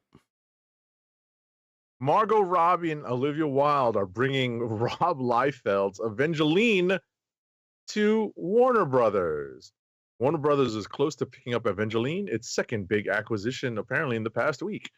So Warner Brothers is reportedly close to closing a 7-figure deal for the film rights to Evangeline, a series created by Rob Liefeld that has been in and out of film and TV development for many years. The project will reportedly come to WB by way of Margot Robbie's production company, with Robbie expected to star as the title character and Olivia Wilde expected to direct. Wow. Poor Things writer Tony McNamara will write the screenplay, and according to Deadline, who first reported the talks, most of the deals are apparently closed already, meaning this is closer to reality than any prior attempt to bring the property to the screen. Okay. Just real quick, a fallen angel, Evangeline fights demons and monsters as a member of the war host of heaven. No, I can't do that. But yeah, it's almost like Angela, kind of. Yeah. Image Marvel. Yeah, kind of. I'm pretty sure. Well, I was about to say I think this was before Angela came about. Well, no, it wasn't. It wasn't, because Angela was elsewhere. Yeah, Angela was in, but I don't know. Right. I don't know for sure if one is distinctly before the other. Right. Because this is the Image era. Right. Because I was about to say something, but on that line. But yeah, I don't remember the time frame of that. Oh, what's up? I am with Tosa in the chat. He says Asterisk is massive in Europe. There's going to be a lot of attention on those new joints. Yeah, probably. You're probably right about that. And welcome in on that. But for our U.S. sensibilities, probably not as much. I was going to say something about this Liefeld Margot Robbie thing, but hey, she's doing her thing, I guess. Make that money, girl. Nathan Fillion on how he got cast as Green Lanterns, pardon me, in Superman's and James Gunn's Superman, which, you know, Nathan Fillion is a favorite of most a lot of folks for reasons, you know, and I know for a fact that I know there are people who wanted him as a Green Lantern. I think some of them probably wanted him as Hal Jordan, which I believe he has actually voiced in animated series before. But I believe he's going to be playing Guy Gardner here. If something that I've read is right. Yeah. As a matter of fact, it says it in this article. Which, hey, you know what? He could do that. So, but basically he's just recalling how Gunn offered him the part after his Suicide Squad, which, if folks may remember, he was in as I still want to call him Arm Fall Off Boy, but I can't remember whatever the name they changed his name to. That was not that much better. I think it was like the TD Kid or something. I don't know. DC is weird, but regardless, you know, hey, we're you know, he's doing his. He's thankful for James Gunn and yada yada and all that kind of good mess. So yeah. Next up, Grant Gustin, the star of the WB Flash, celebrates the Crisis headline date. So we have made it to April 25th, 2024. He can confirm that Flash has in fact not vanished. So apparently that was Crisis Day, where the Flash was reported to have vanished alongside the Reverse Flash in an explosion of light on April 25th, 2024 in the original Arrowverse timeline. Wow, so this is from April 25th, 2016. Oh my God. Yeah, I've seen a couple of people bring that up recently, and it's like, yeah, that's. Well, yeah, it's like Endgame. You know, like we finally got to the 5 years later in Endgame, right? And it's like, whoa, when did that happen? I might have to put this in for later. This is funny. But yeah, you're right. You're right. What was I gonna say? Oh, Watosa says something about the casting for Guy Gardner is interesting because Guy Gardner is always presented as not handsome, quote unquote. Which, yeah, he's as I said, he's kind of been kind of a mug, kind of a palooka, a very stuck on himself palooka, but nevertheless. Speaking of some more DC news, good news. My Adventures with Superman season 2 trailer has came out, and we got a date for when the season for when the next season comes up, which is actually soon-ish. May 25th will be the 2-episode premiere, and that is a Saturday on Adult Swim. So, and it says here, new episodes will be available on Max a day after their Adult Swim debut. So, and it looks to be, I didn't watch the trailer, but it sounds like there's going to be an addition to the show in the form of a familiar presence to one Clark Kent Superman, let's just say. If I saw that right.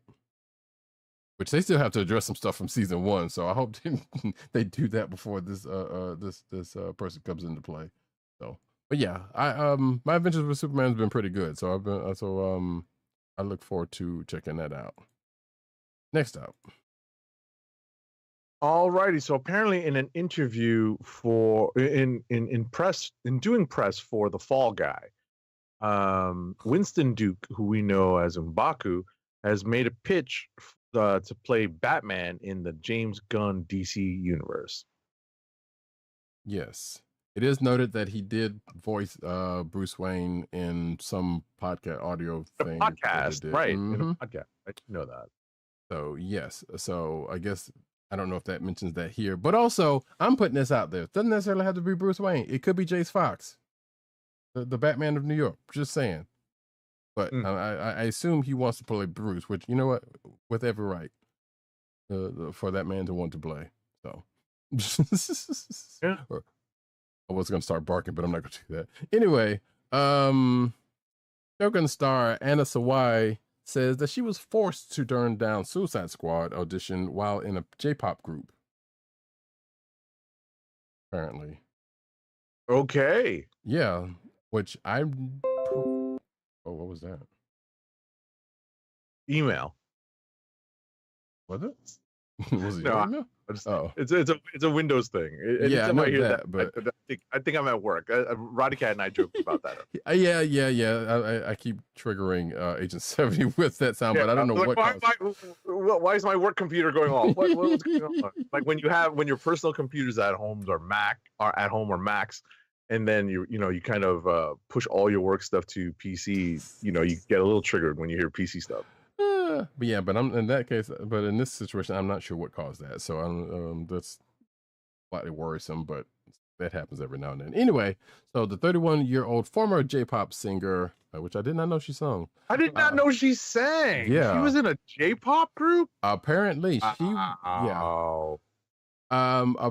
Which was probably better off that this happened, but she was on the Hollywood Reporter's podcast and revealed that she was forced to turn down the audition for Katana in the 2016 Suicide Squad film, which eventually, as this article says, went to Karen Fukuhara because the company behind Fakie, the girl group that she was with at the time, forbade it.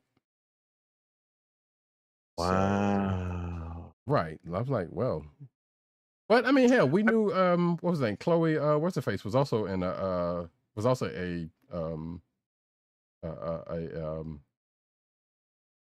she wasn't in a group, but I think she was like a J-pop or something along that line, singer. Oh no, she's Chinese. Chloe Bennett. Yeah. Yes. So but regardless, she sang in a group also. Yeah. So that's wow. I did not know that. That's wild. She's super talented. Holy cow. I mean, listen, nothing against Karen Fukuhara, who's pretty awesome, right? They didn't really give her nothing to do, though. Well, that's the problem, but she's pretty awesome, and obviously we've seen her blossom in The Boys. Right. But now you've got Anna Sawai, like, really breaking out over the last several years, kind of coming out of the pandemic, like doing Monarch, doing the adaptation of the Pachinko novel on Apple TV Plus, Apple TV or Apple TV Plus, right? So, not doing Shogun. Yeah, Right. I think it all worked out for her. Oh yeah, with Monarch, and everything. Yeah, she's not hurt by it. No, not at all. Listen, I don't think Roddykat has gotten around to Shogun, but I highly recommend it. Highly recommend it. Oh. All right, next up. All righty.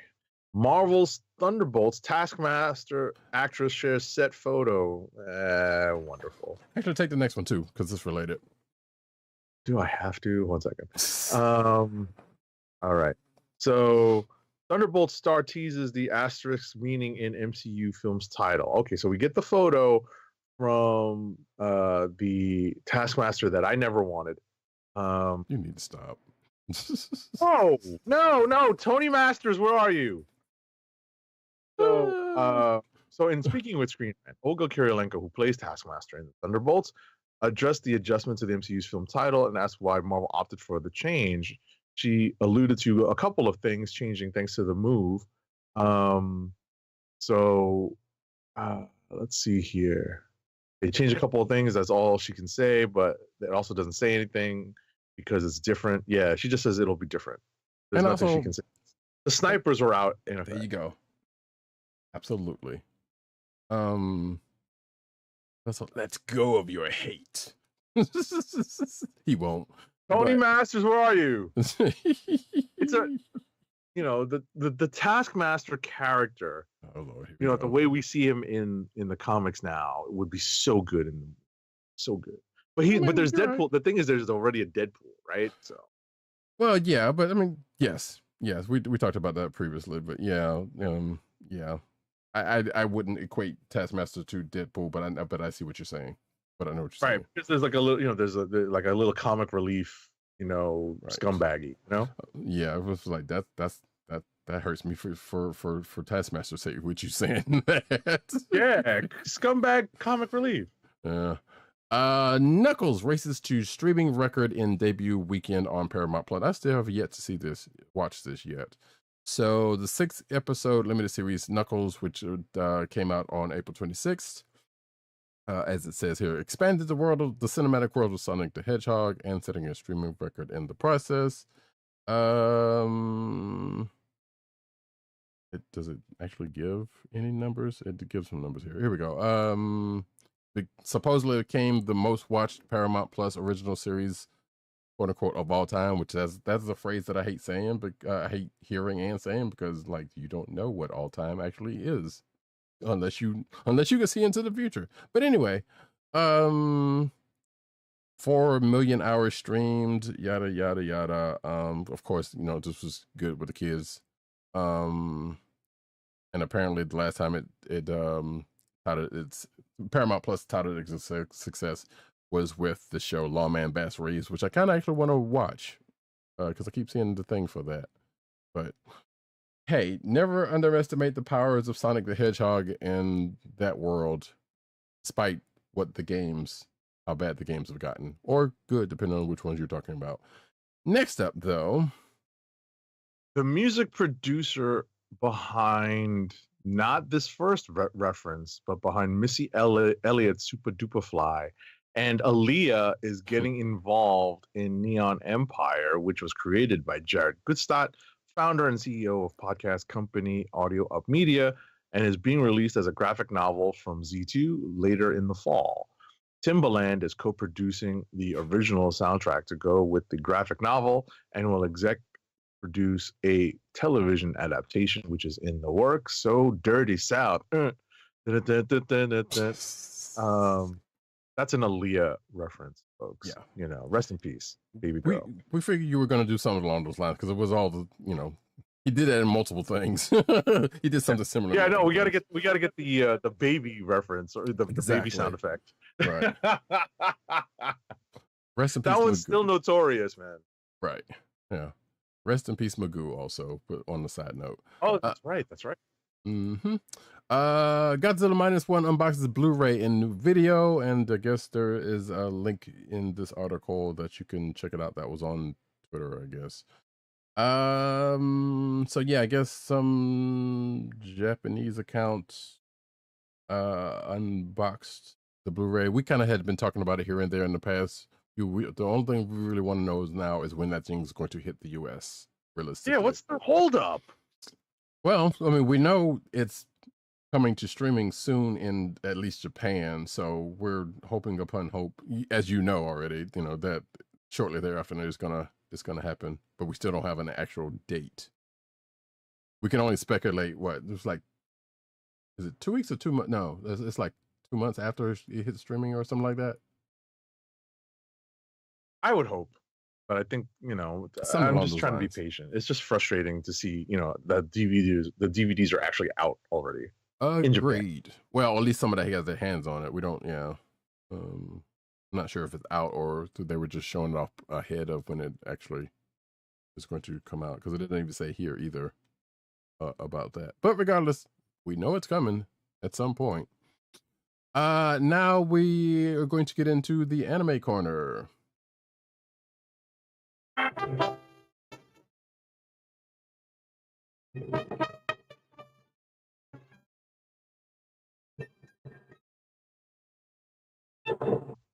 Love it. Crunchyroll. There it is. Crunchyroll adds Robotech 80s classic Genesis climber Mospeada to its mecha anime lineup. So this is actually anime streaming service Crunchyroll is adding 2 mecha anime. Mm-hmm. So Genesis climber Mospeada and Megaton Musashi are both heading to Crunchyroll.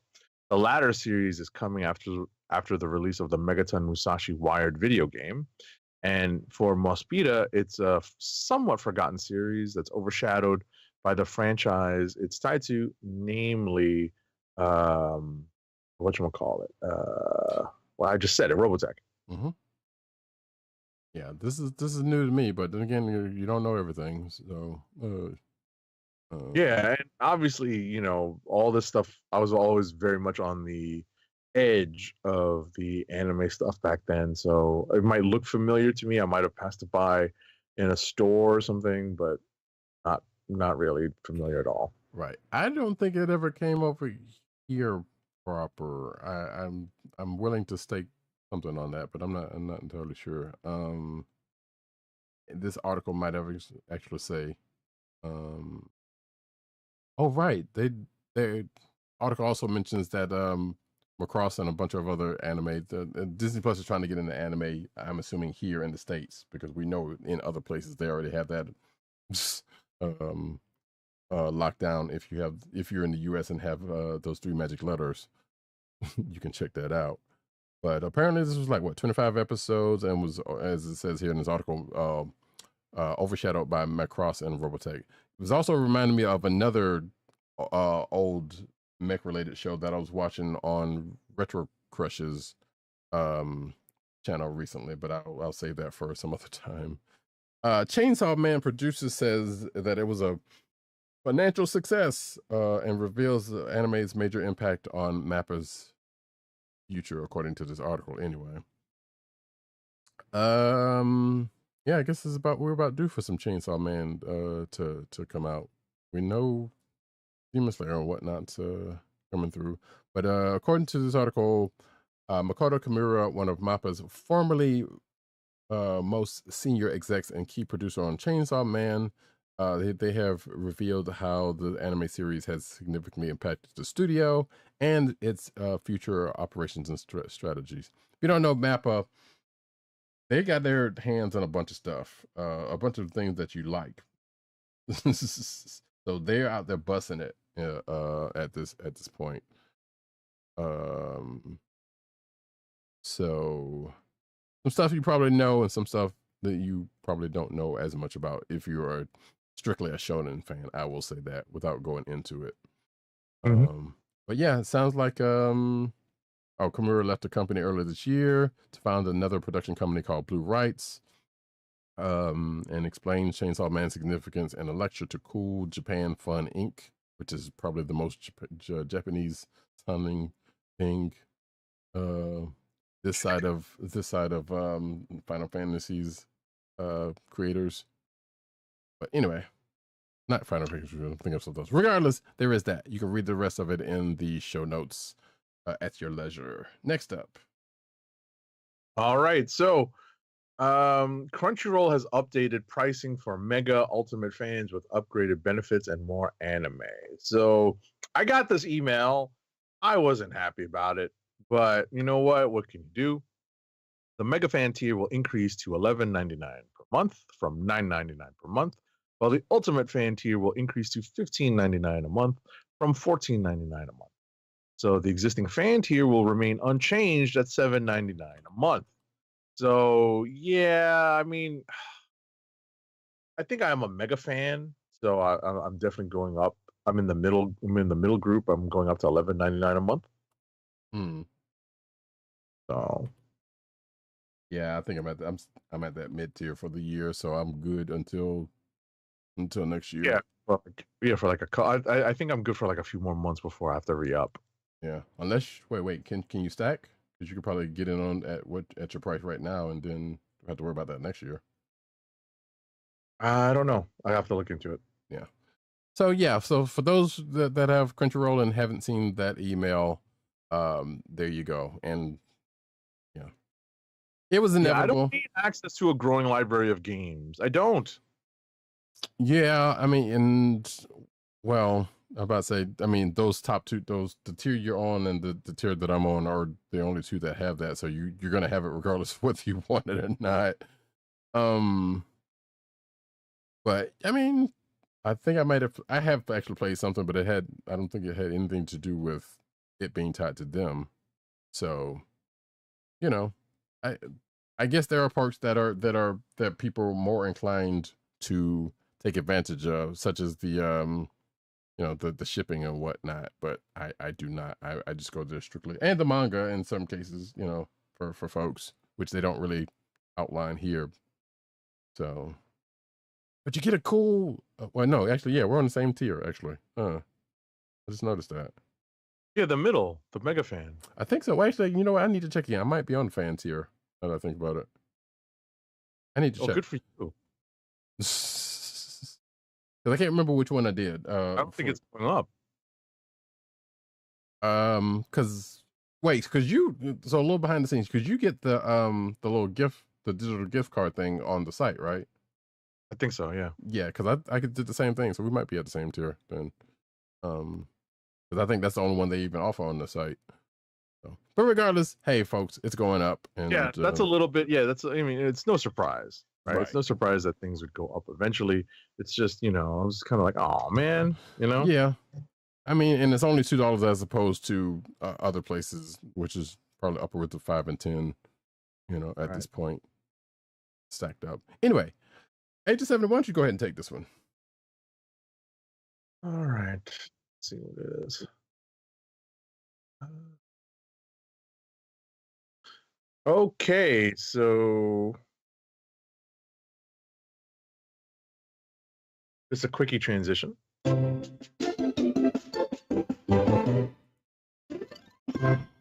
And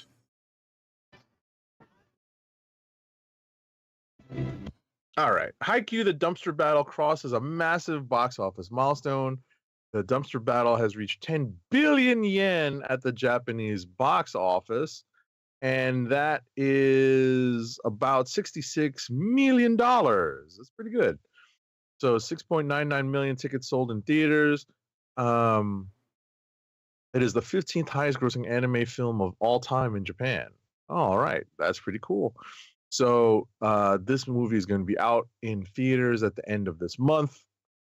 I'm not sure what date I'm going to be able to watch it. I don't think I have any other conflicts. I think it's right after Memorial Day.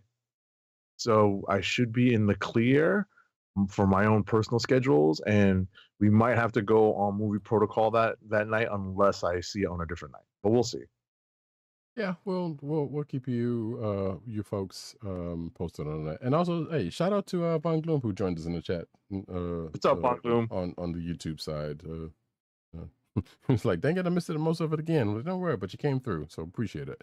And actually, now it's time for another transition as we go into the manga corner real quick. All righty.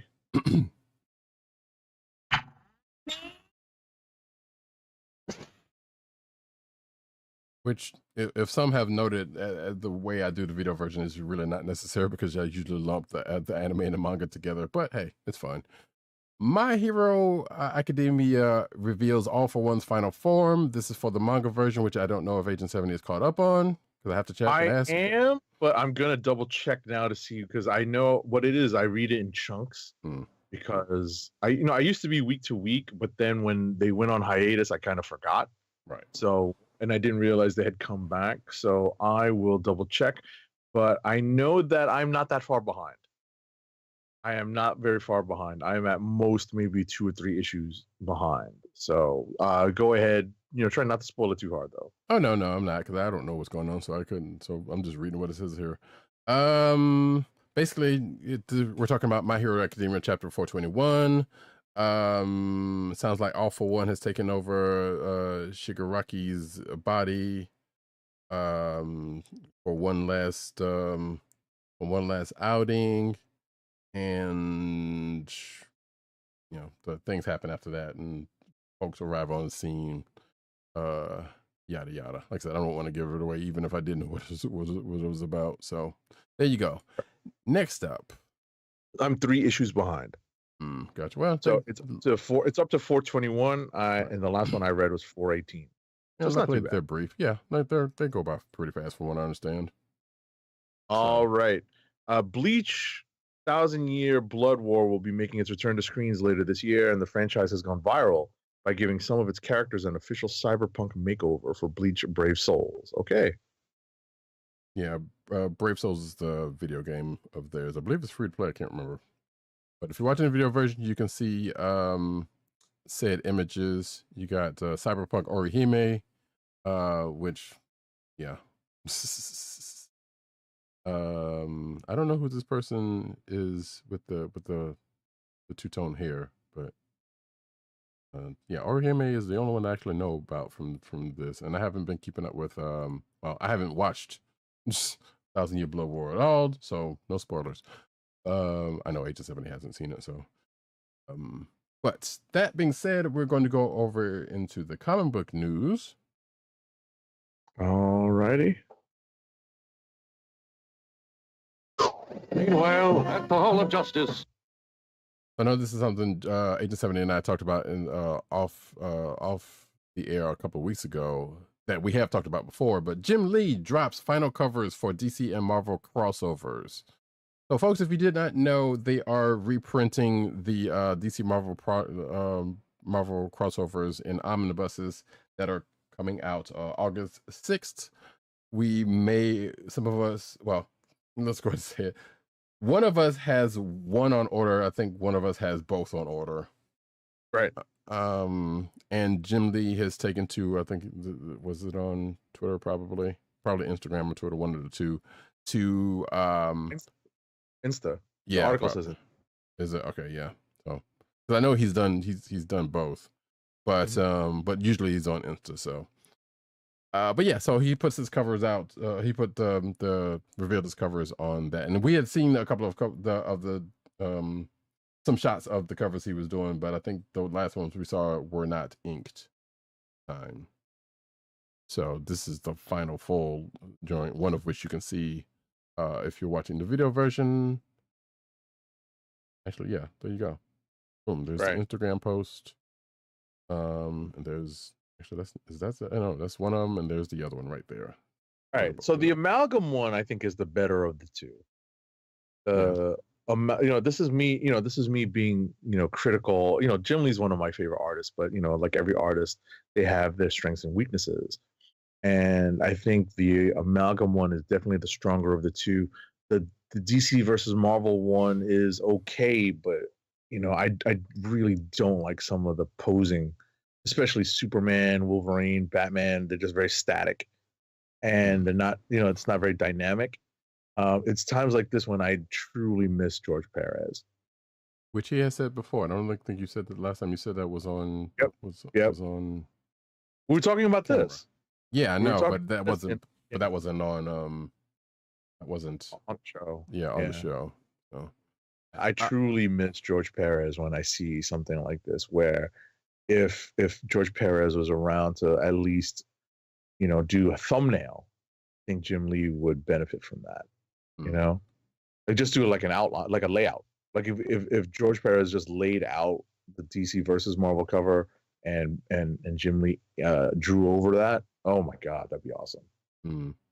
So Von Gloom in the YouTube chats agree with you in a way, and he also says not sure why Jim Lee's covers don't move him like they once did when he was a kid. That might be it right there. Right. But he also says that yes, the Amalgam one is stronger for him.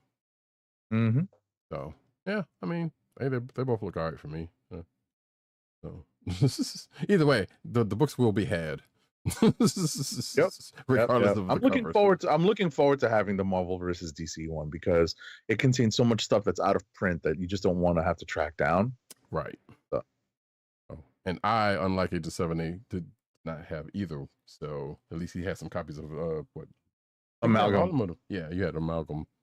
Oh no! Actually, you know what? Come to think of it, I don't have DC. I don't have the Amalgam books, but I have the DC versus the OG limited series of DC versus Marvel. Gotcha. Marvel versus DC. Right. Because I knew Amalgam was just going to be just silly, Yeah, true that. But also unprecedented. We'll never see it again. Superman's lore rewrite explains how he became Earth's hero, not just America. So I guess they must have rewrote the truth, justice, and American way thing at long last. It says here, in an upcoming main story of Action Comics 1067 by Gail Simone and Eddie Barrows, readers will finally see exactly what makes Superman a worldwide hero.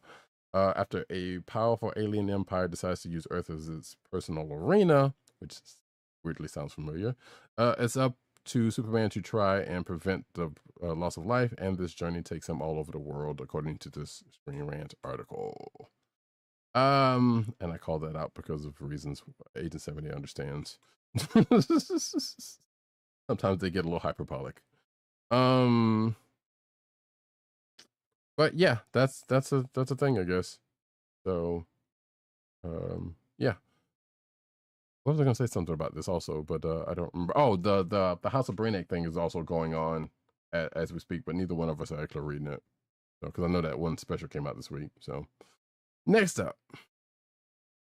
Okay, so I just skimmed this story, and it's kind of reminiscent. It kind of reminds me of the conversation we were having earlier about the Avengers. So apparently, as Amanda Waller takes control of the DC universe in absolute power, this is their next event, Batman reforms the classic Justice League lineup to save the Earth's metahumans.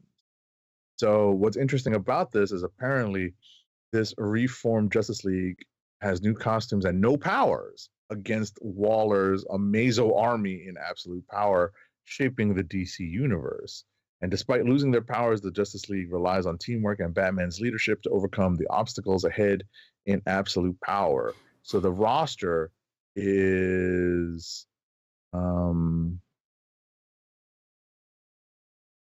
Woman, Batman, Flash, Superman, Martian Manhunter, Hal Jordan, Green Lantern, and Aquaman, Arthur Curry.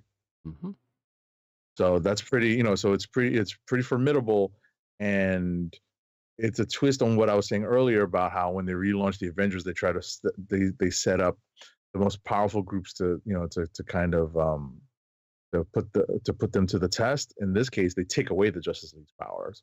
Right. It's funny because hearing that, I'm hearing Bruce saying, "So how do y'all feel?" Yeah, right. How's it feel to be like me now, huh? At least I still got my wits. What y'all got? But also, this is a familiar team for the animated series because Justice League. because I think this is the pretty much the same lineup there. So there you go. Next up, 50 years later, the home of Judge Dredd is bringing back a classic romance anthology. 2000 AD publisher Rebellion has been going all in on reviving classic British comics over the last few years. It was recently announced that horror comic Misty will be returning with a new anthology one-shot written by Gail Simone and drawn by a host of different artists. Now Rebellion is giving another old title a fresh coat of paint, romance comic Roxy. The revised Roxy will be a contemporary romance anthology packed with new stories to get your heart racing, according to this article, or according to Rebellion through this article. It will include 4 brand new stories by some big comics names, offering unexpected and dynamic stories of fun and flirty love and lust from some of the best storytellers in comics today, unquote. So, and it goes through some of the creators, but we don't, it's fine. Not necessary. I don't know what this is in the first place. Not to shirk it, but this is very much a Who thing. Next up. All right. So Cobra Commander. So we got a preview for the series finale from Skybound and Image. So this limited series is set to end with issue number 5. And so we've got some preview images of the covers. Yes. I mean, it's getting towards that point. So yeah, if you're watching the video version, what you saw me sneak up for a second was not 5. That was a recent acquisition of issue 2, which I ended up getting another copy also of a variant copy for some stupid reason, but oh well. So yeah, that's soon actually, because Duke just finished last week. And yeah, okay. May 22nd is when Cobra Commander 5 is coming out, and the G.I Joe book proper is also going to start up probably shortly around that or after that. So yeah. And as Von Gloom says, yes, rip Chris Latta, OG Cobra Commander Starscream. Indeed, absolutely. Absolutely. Speaking of Transformers, a classic 80s Transformer character makes their Energon Universe debut in Void Rivals number 9. Spoiler alert, this bot has a couple of different forms. And is a good guy, so that might narrow it down for some folks. Maybe. Some would say he triple changes. Oh no. Huh? It's Springer. So, yeah, I was about to say that's after my Transformers fandom. Right. So, which is not the first time a Transformer has been in Void Rivals, because this whole Energon universe got kicked off with the first issue having Jetfire in it, just to come and go. So, not a surprise, but solicits have come out. So, yes. Also, a wrecker, as a former wrecker. I guess he might be still with the Wreckers. I don't know how that is, because the Transformers changed, man. I don't even know if they even gonna set up the Wreckers here or not. As Von Gloom mentions. Oh. Who also hopes that the full Wrecker crew shows up. I don't know. I've only read a little bit on the Wreckers. I think I read the last one from IDW when they had it, and I don't think it was even the same original crew. Anyway, next up. But hopefully, here's hoping. Right. So Skybound and Hasbro are teaming up to do a Kickstarter exclusive G.I Joe Real American Hero Compendium trade paperback set, which will collect every issue of the original 1982 comic book series published by Marvel in 4 definitive hardcover compendiums. So you can sign up for the mailing list to receive campaign details and updates ahead of its launch on Tuesday, May 28th, 2024 at 6 a.m. Pacific time. So that is right after Memorial Day, right after the Memorial Day weekend. Right. We talked about the compendium being a thing. I don't think we knew at the time that we talked about it, which I think was last week anyway, about the Kickstarter part and the trailer that is attached to this article from this Skybound press release. Right. We also didn't know that it was going to be 4 volumes. Right. So, I mean, we joked about it that it would not be, that 1 volume would be too small, but we did not know it was going to be 4 volumes. Right. And we knew the first one has already slated to come out in October. And I believe I've even seen a pre-order for that. So the Kickstarter thing is newish. Actually, I wanted that to check and see what that was again. But hey, if you're interested in that, like I kind of am, it's out there for you, folks. The campaign will launch on the 28th, like Agent 70 said. And you can watch the trailer out there. And if you're wondering what's in it, it says here, G.I Joe Real American Heroes, Special Missions, G.I Joe and the Transformers, and the long out of print G.I Joe Order of Battle, which is basically their G.I Joe's Mohatmu, if I'm not mistaken, and G.I Joe Special Number 1, with art by Andy Kubert. So, cool. Just in time to catch up with whatever the hell's going on with Real American Hero right now. That has still been written by Larry Hama. So, oh wait, here's a quote from Larry Hama. Quote, I don't know about the rest of you out there in the G.I. Joe metaverse, but I, for one, you wonder why he would be saying this, am really looking forward to having this complete set on my bookshelf. What's he gonna say that? He's probably gonna get comps. I knew. I'm actually surprised. Well, he probably already has it, but not like this. So, but Anyway, next up, Marvel gives Wolverine a major adamantium upgrade, and it's stupid. I'm glad that you took this one. I'm glad you took this one. Yeah, it's I dumb. got this. It's dumb. I saw it. It's dumb. They gave Wolverine, if you're watching the video version, you can see it right there, an adamantium armor. Why not Mysterium? Don't know, but regardless, it doesn't matter, because now he looks like the Silver Samurai. Right. So, what's funny, and I'm glad that the article brings this up. Like, all right, so the person writing the article is not our very own Dog98. No. But the person writing this article was very much thinking along the lines of the rest of fandom in that you're trying to figure out how in the hell is Wolverine walking around in this thing, right, with the weight of his adamantium skeleton still in place, and spoiler alert for the current issues of Wolverine, his healing factor has been taken away by Forge's depowering gun, used by Sabretooth.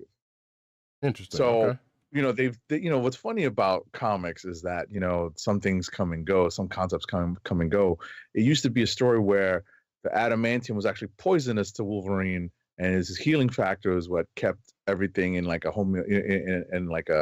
a balance, right? Like a homeostasis, right? But now he's got no healing factor. Apparently he's not being poisoned by the adamantium. He's even putting on more adamantium around himself. Right, they just wipe. They're just like, we're not gonna worry about that part. So what can you do? Yeah, as Von Gloom also has confirms what I just said. Wolverine looks like a Batman times Silver Samurai cosplayer. Yeah, kinda. Yeah, kinda. Wolverine must have taken some MGH to wear that armor. I mean, I was about to say they can make a light adamantium armor, but that just doesn't look like that is the case here. But he's had to carry his bones for a while. Maybe he's built up. He's who knows. Sure. I'm just very glad that I used the word homeostasis correctly. Yeah, that's pretty good, because it's late on a Friday night, Saturday morning now, early on a Saturday morning. And I'm glad I used it correctly. Pretty good. Good. Marvel previews Wolverine's 50th and final issue. I know this is yours, but still, just go ahead and get out of the way since it was kind of related. Sure. But yeah, so 50 issues. This was wrapping up his current volume. That Sabretooth War is still going on.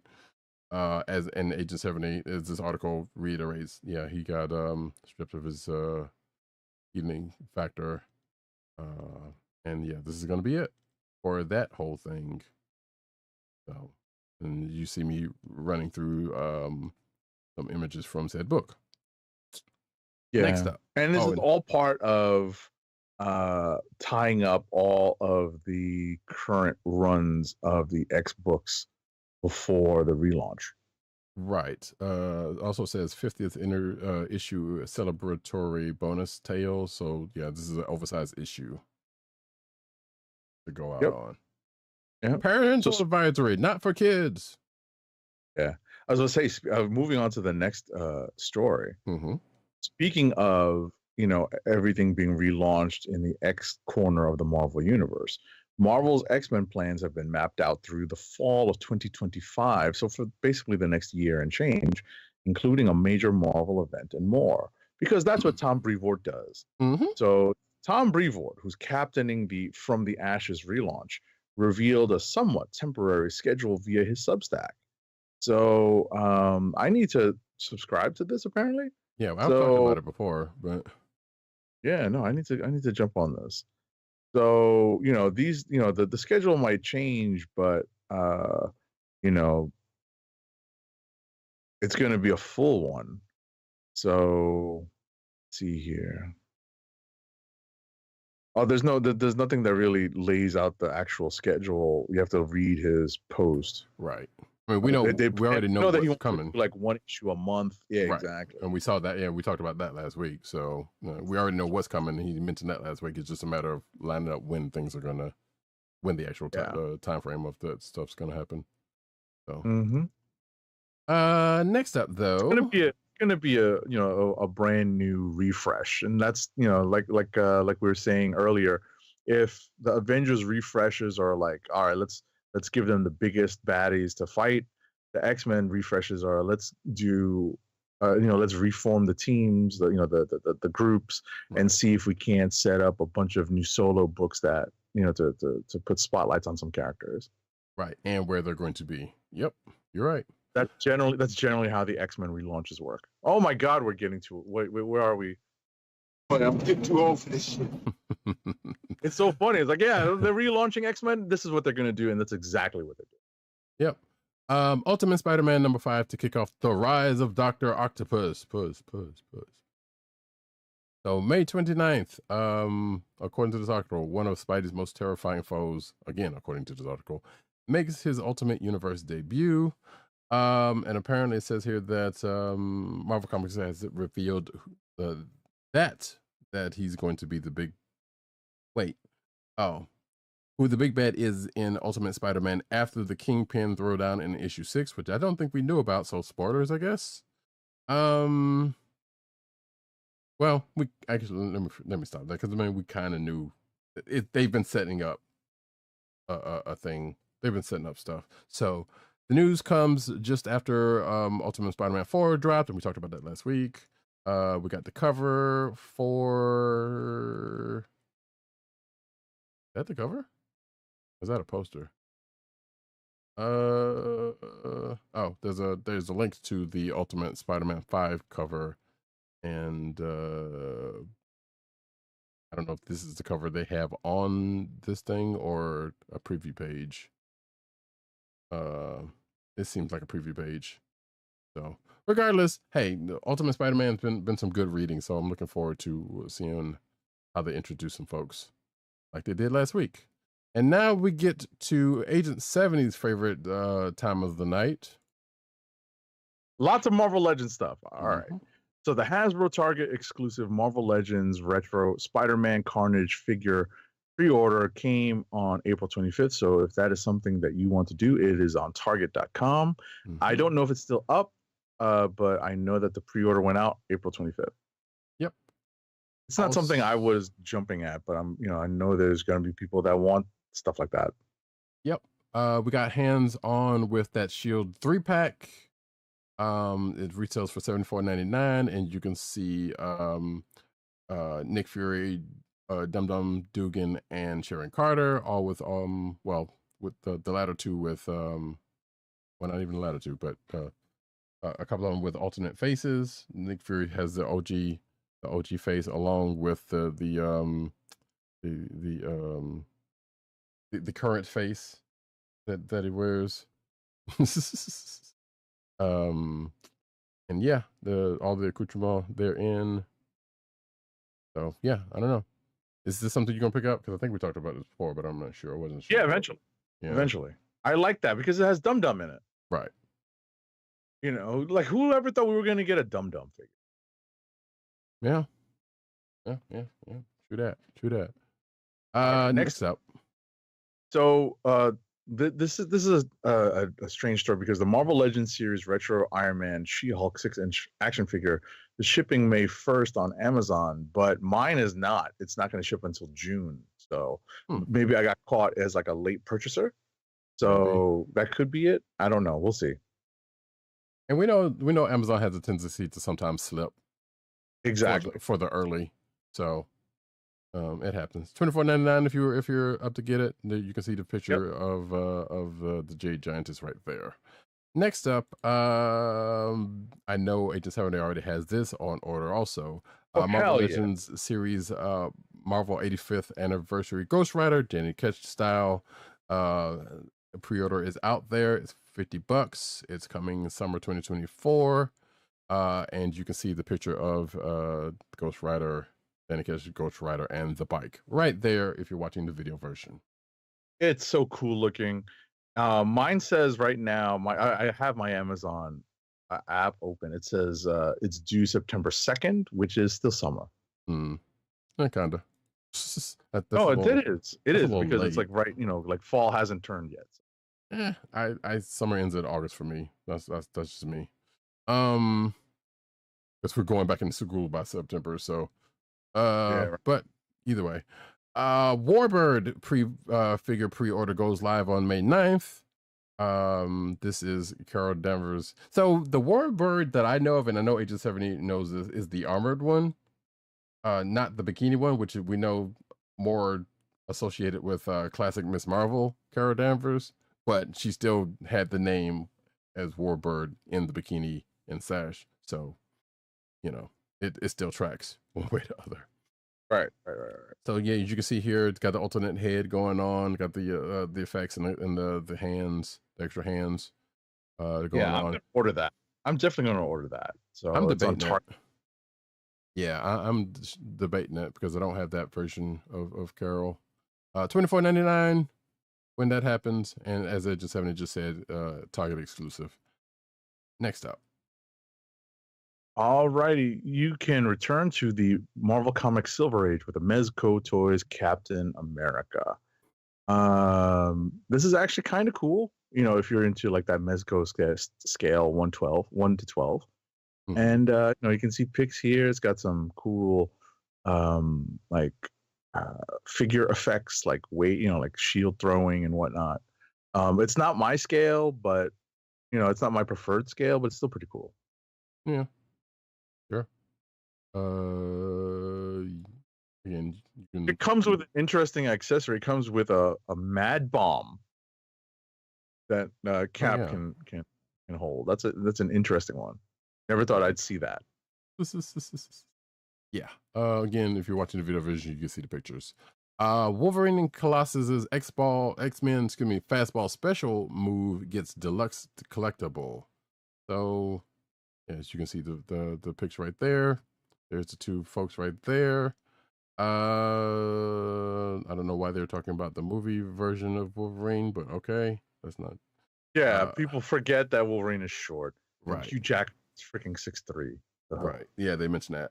The Fastball Special Premium format figure measures 24 inches tall and yada yada yada. Do we have a price? $755. Q 2024. Wait, what? Oh wait, I'm sorry. No, wait. The statue sets you. Yeah, no. There's a premium format figure. What is? Oh, that's the one that has all the extra stands and stuff. I got you. That's still a lot either way. That's $1,000, yo. Yeah, like I can get that Megatron auto transformer thing for that much. Yeah. I mean, I won't. Yeah, but that's good. That's why. But that's cool. It looks like they're jumping out of a comic. Right. Next up, That's wild. I would do it without the background of jumping out of a comic because I like the statue by itself. well, you could probably also put something together yourself for that Yeah, if you're resourceful.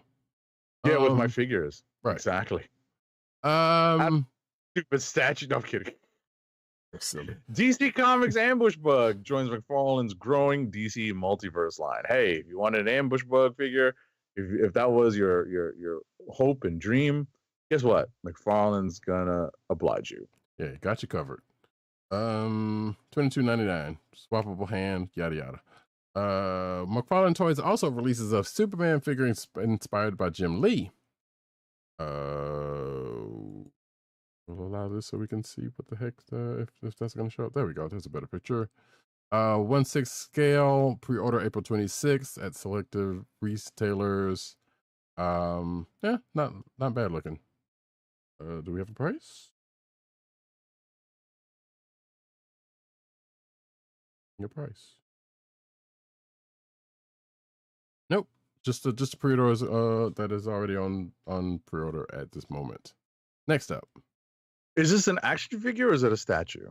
It looks like a statue because it doesn't look posable. It looks very much like a statue. Yeah, I don't see Matter joints. of fact, yeah, it specifically says statue actually in this article. Oh yeah, Man of Steel statue. Yeah, I see it. I see it.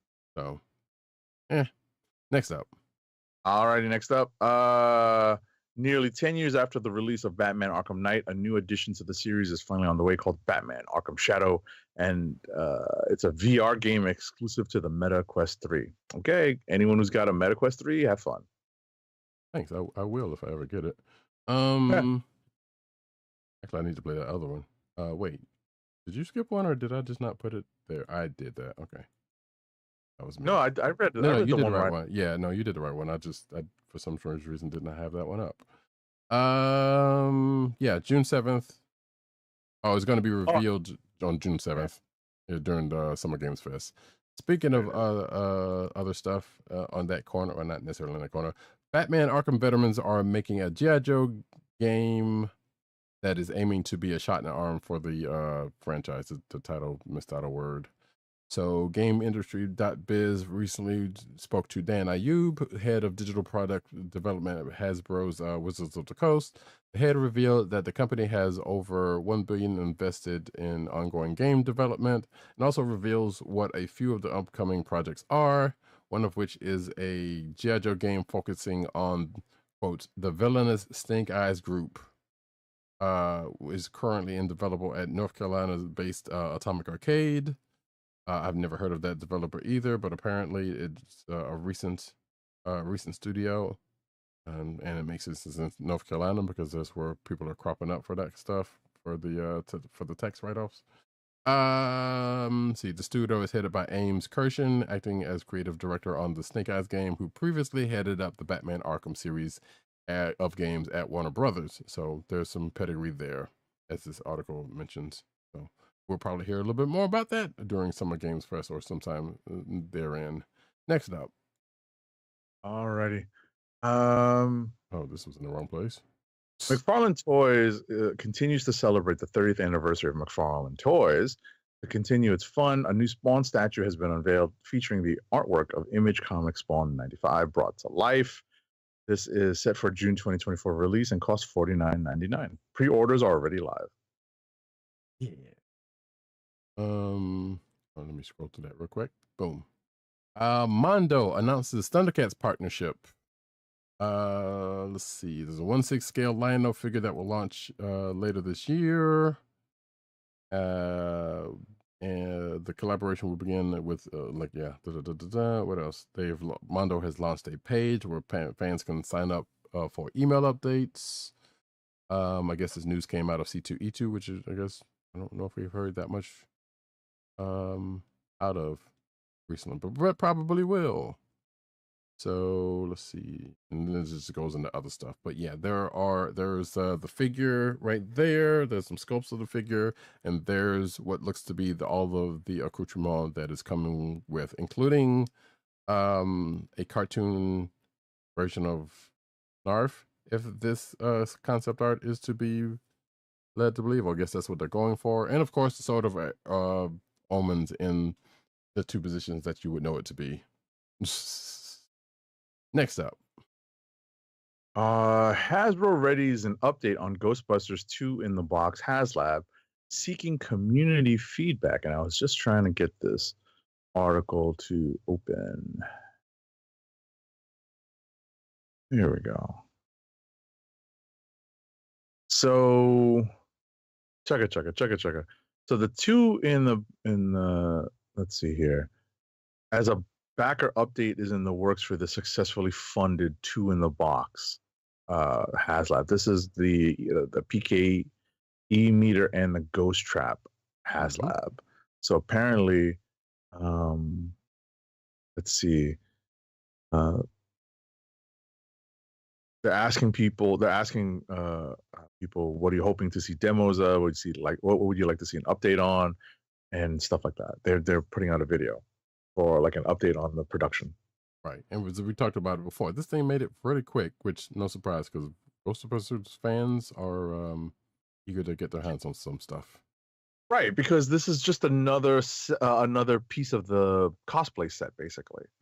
Because it's easy to get the costume, but you want to get a proton pack, and I can get a PKE meter and traps that you can activate with batteries and stuff. Right.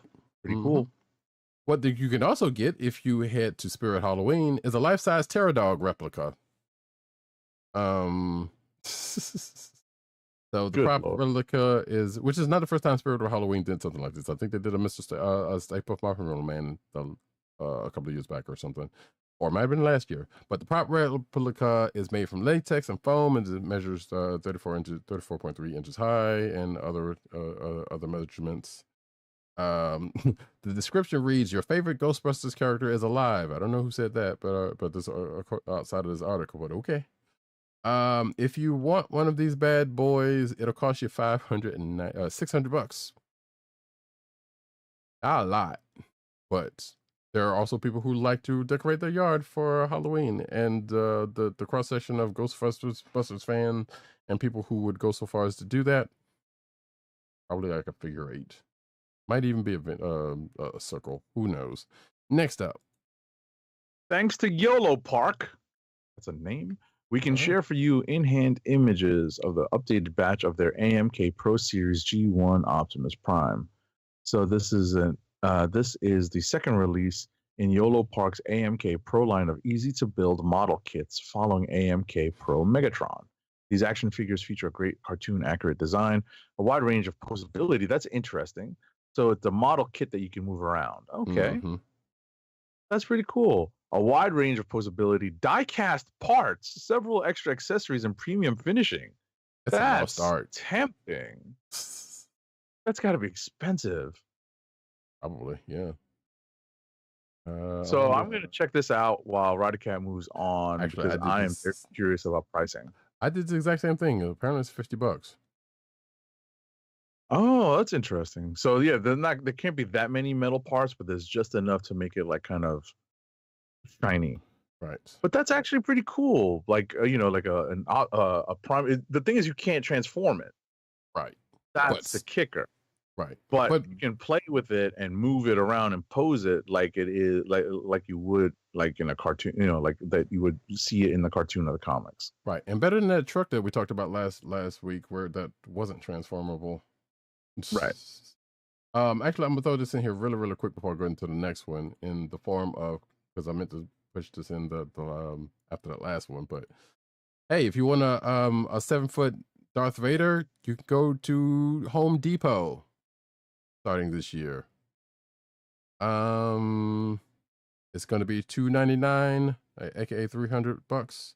And this article says it costs less than a 12-inch Hot Toys, which is kind of funny. But it includes LED effects, lifelike movement, and authentic quotes and sounds. Somebody's going to steal that. I feel relatively confident of that. Depending on how heavy it is. But you can see it's got a pumpkin in the hand and a lightsaber in the other. There is definitely a disturbance in the Force. But as far as the article I meant to get to, Wizards of the Coast president has stepped down. Cynthia Williams is leaving the company at the end of the month. Actually, that was last month, so they have already stepped down. Let's see. Yep, left as of April 26th. Excuse me. Per SEC filing, Hasbro is conducting a process to identify her successor, looking at, quote, both internal and external candidates. And yeah, still don't know anything yet. I am going to take this next one because I know Agent 70 is not going to care. But Hatsune Miku is coming to Magic the Gathering in a secret layer set. I don't think this will be playable and standard. But if you like Hatsune Miku and play Magic the Gathering, I'm pretty sure there are some people that are like that. You can do that. Let's see. It is $30 for the standard cards for the non-foil cards and $40 for the foil editions. So yeah, have at that. Next up. You want me to take Disney Lorcana. What's that? No, never mind. You Go want to take it? No, I was going to. Okay, I knew. Yeah, because I knew you weren't interested in this one either. The second I saw Lorcana, I'm like, oh, that's a Roddykat. Disney Lorcana introduces the reading hockey stuff. Oh please God. Disney Lorcana introduces the rest of Encanto's magical family. So yeah, this is for the next set of Lorcana's Lorcana called set of Lorcana cards called Ursula's Return. I still have not seen Encanto, and I don't think I necessarily have to, but hey, I'm sure someone will say otherwise. But you can see some of the cards there and what they do. So yeah, there you go. Next up. All righty. Distillery's new online marketplace allows fans to buy and sell limited run digital comics and collectibles. The marketplace provides a direct revenue stream for original creators, benefiting them with every sale. Distillery's marketplace includes fun benefits like creator interactivity and exclusive merch for fans. Okay. Oh shoot. I have to do something, but oh well. Let's see here. So it launched a digital comics platform in December 2023. And this is their follow-up. Mm-hmm. Yeah, Okay. we talked about this when this came about, and I think I have seen some books out there from them that they're putting out. But I guess this is the other part of that, to where people can buy and sell stuff on their market, which I think was said to be the goal in that, as a part of that, I should say. So cool. Last but not least, Power Rangers' new villain unveiled as daughter of Lord Zed and Wielder Repulsa, excuse me. And this article kind of goes in depth with their power set and all that, but we will not. So apparently there's the introduction of a new Green Ranger. I don't know if it was the last one that's been floating around that joint, because it's definitely not Tommy. Oh, this is for Power Rangers: The Return. So this is that book that Amy Jo Johnson, the original Pink Ranger, is writing. And they actually killed off Rita in that book. So, and I can't remember if that is in canon with the rest of the books, the other books that are in circulation currently. So there is that. Like I said, this goes into who that person is. We won't really go into it, but hey, if you're interested in that, you can go check that out in the show notes. And that, folks, ends our news section. Before we get into the ad read, really quickly, I know both Agent 70 and I have a little show and tell to kind of pop off real quick. Right. So I have a little toy corner. What does yours fall into that category as well? I will say so. All right, here we go. What's in the box? Go for it. All right, I'll go first. All right. Mhm. So over the last couple of weeks, I didn't get a chance. I had these for last week, but I did not show them. I did pick up a couple of Marvel Legends over the last several weeks. The first is Justice, New Warriors Justice, the Marvel Legend. I got this specifically because this is the version that was in the Avengers relaunch, the Busiek and the Kurt Busiek and George Perez relaunch. I'm gonna flip off my actual here just for a second to make this easier. Here we go. So here's Justice, right, of the New Warriors. And it's pretty cool. It comes in a cape. I mean, he doesn't have too much to him. It's just like, he's got that head sock uniform and a cape. But it's it's Vance Astrovic. Yeah. Next up though is the cooler figure. A figure I don't think I ever thought we were ever going to see, but because of her reemergence in the pages of the Doctor Strange comic and taking over for Doctor Strange recently, I got the Clea, and this is actually pretty cool, like the comic book Clea, and the Clea is pretty cool. Yep. If I recall, the reason why I picked it up is because one, it wasn't really available on. I got this in a store, in a brick and mortar store. It wasn't available on Amazon any longer because apparently it's a fairly popular figure. Indeed. And I think William Bruce West, friend of the show, posted something that said he'd been trying to find it. It wasn't easy to find in a brick and mortar store. And he is the hunter of that sort of things, so he would know. Yep.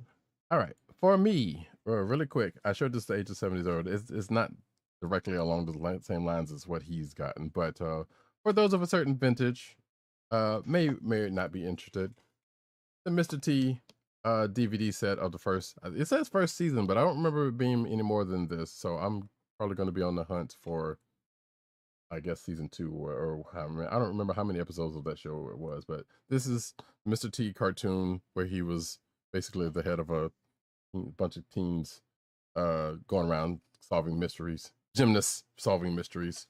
And there's that I just picked up because of, as I told Agent 70 before the show, I just happened to see Mr. T on a commercial recently and kind of sparked it back up.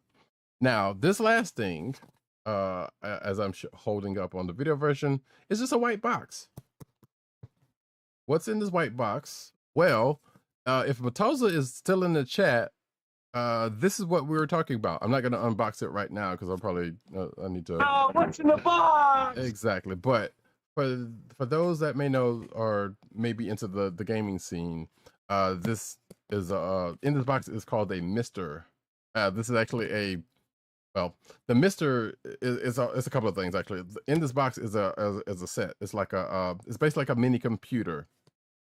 That can do specifically things of emulation sort, let's just say. So if you want to say play your old PS1, PS2, Atari, XYZ, and all other games like they were intended to, this would be the way. This is one of the ways you could do that.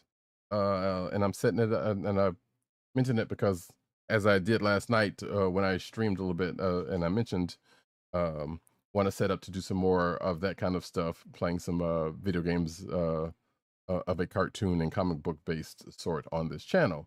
So that little thing, I should open it up, but I'm not going to do that just yet, or right now. Maybe I'll do it on another stream. But yeah, it arrived actually a little bit earlier than I thought it would. So that's cool. Before we close out, oh no, actually, Agent 70 do the ad, and then we'll mention something, some programming note or whatever. Alrighty. Our last ad of the night is for Amazon. Keep our podcast free by shopping at Amazon. Visit cspn.us, then click the Keep Our Podcast Free link at the top of the page. From there, scroll down and click on the Amazon link to shop. Purchase items from Amazon as you normally would, whether it's books, music, electronics, jewelry, apparel, or Marvel Legends. For every purchase made on Amazon through our link, Amazon sends the CSPN a payment. Helps us keep the Comic Book Chronicles podcast free for our listeners at no extra cost to you. Amazon.com through CSPN.us. Do it today. All right, I know Agent 70 is tired, so I'm going to try to get him out here, even though it is Saturday. And speaking of the reason why I'm saying this was because It is now Free Comic Book Day and also May the 4th. So May the 4th be with you, first of all. But it's also Free Comic Book Day. So if you do happen to get out and get to your local comic book shop, hey, support them. Don't just go in there, pick up the Free Comic Book Day stuff and jet out, because they pay for that stuff. Yeah, exactly. The shops pay for the books and they pay for the shipping. So go in there. They're almost always going to have something on sale. So take advantage of sales and discounts that they put on specifically for Free Comic Book Day, maybe even specifically for May the 4th. So there's going to be a bunch of stuff that hopefully you can take advantage of at your local comic book shop or shops. Indeed, indeed. If you were here last night, the Thursday before recording this episode, you saw the stream where I showed some the books that I bought last night, and also mentioned showed the books that I want to get, the Free Comic Book Day books specifically that I wanted to get tomorrow if and or when I get out to the shops. So you can go back to that stream, which is still up. I need to clip that part out at the very least, because that thing ran kind of long. But yeah, Free Comic Book Day, May the 4th. There may be a stream tomorrow, actually, on the May the 4th front. If you're catching us live right now, if you're catching this after the fact, it's not going to mean anything to do, but the stream will probably still be out there, where I might end up trying to play some Star Wars related video games. If I get well, I guess it depends on a couple of things. One, when I get back, and when I feel like doing it, because I got a couple of things I got to do tomorrow. But regardless, stay tuned to social medias for that particular piece of information, which goes as follows. You can find me at Roddykat on Twitter. You can find me at NewsNetNeat on Twitter. You can find me at CBCaps on Instagram. Agent_70 on Twitter, Instagram, Threads, and probably ESPN. And you know what? That's it. We'll drop it. We'll leave it like that for right now. You can catch this here podcast on the Coastal Podcast Networks. That's the CSPN.us. Do it today. And actually, I will say, programming note. The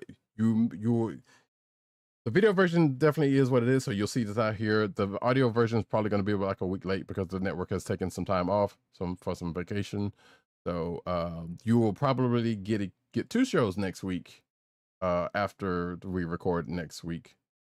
So don't be alarmed that this particular episode was and or is kind of late if you catch the audio version of this after the fact.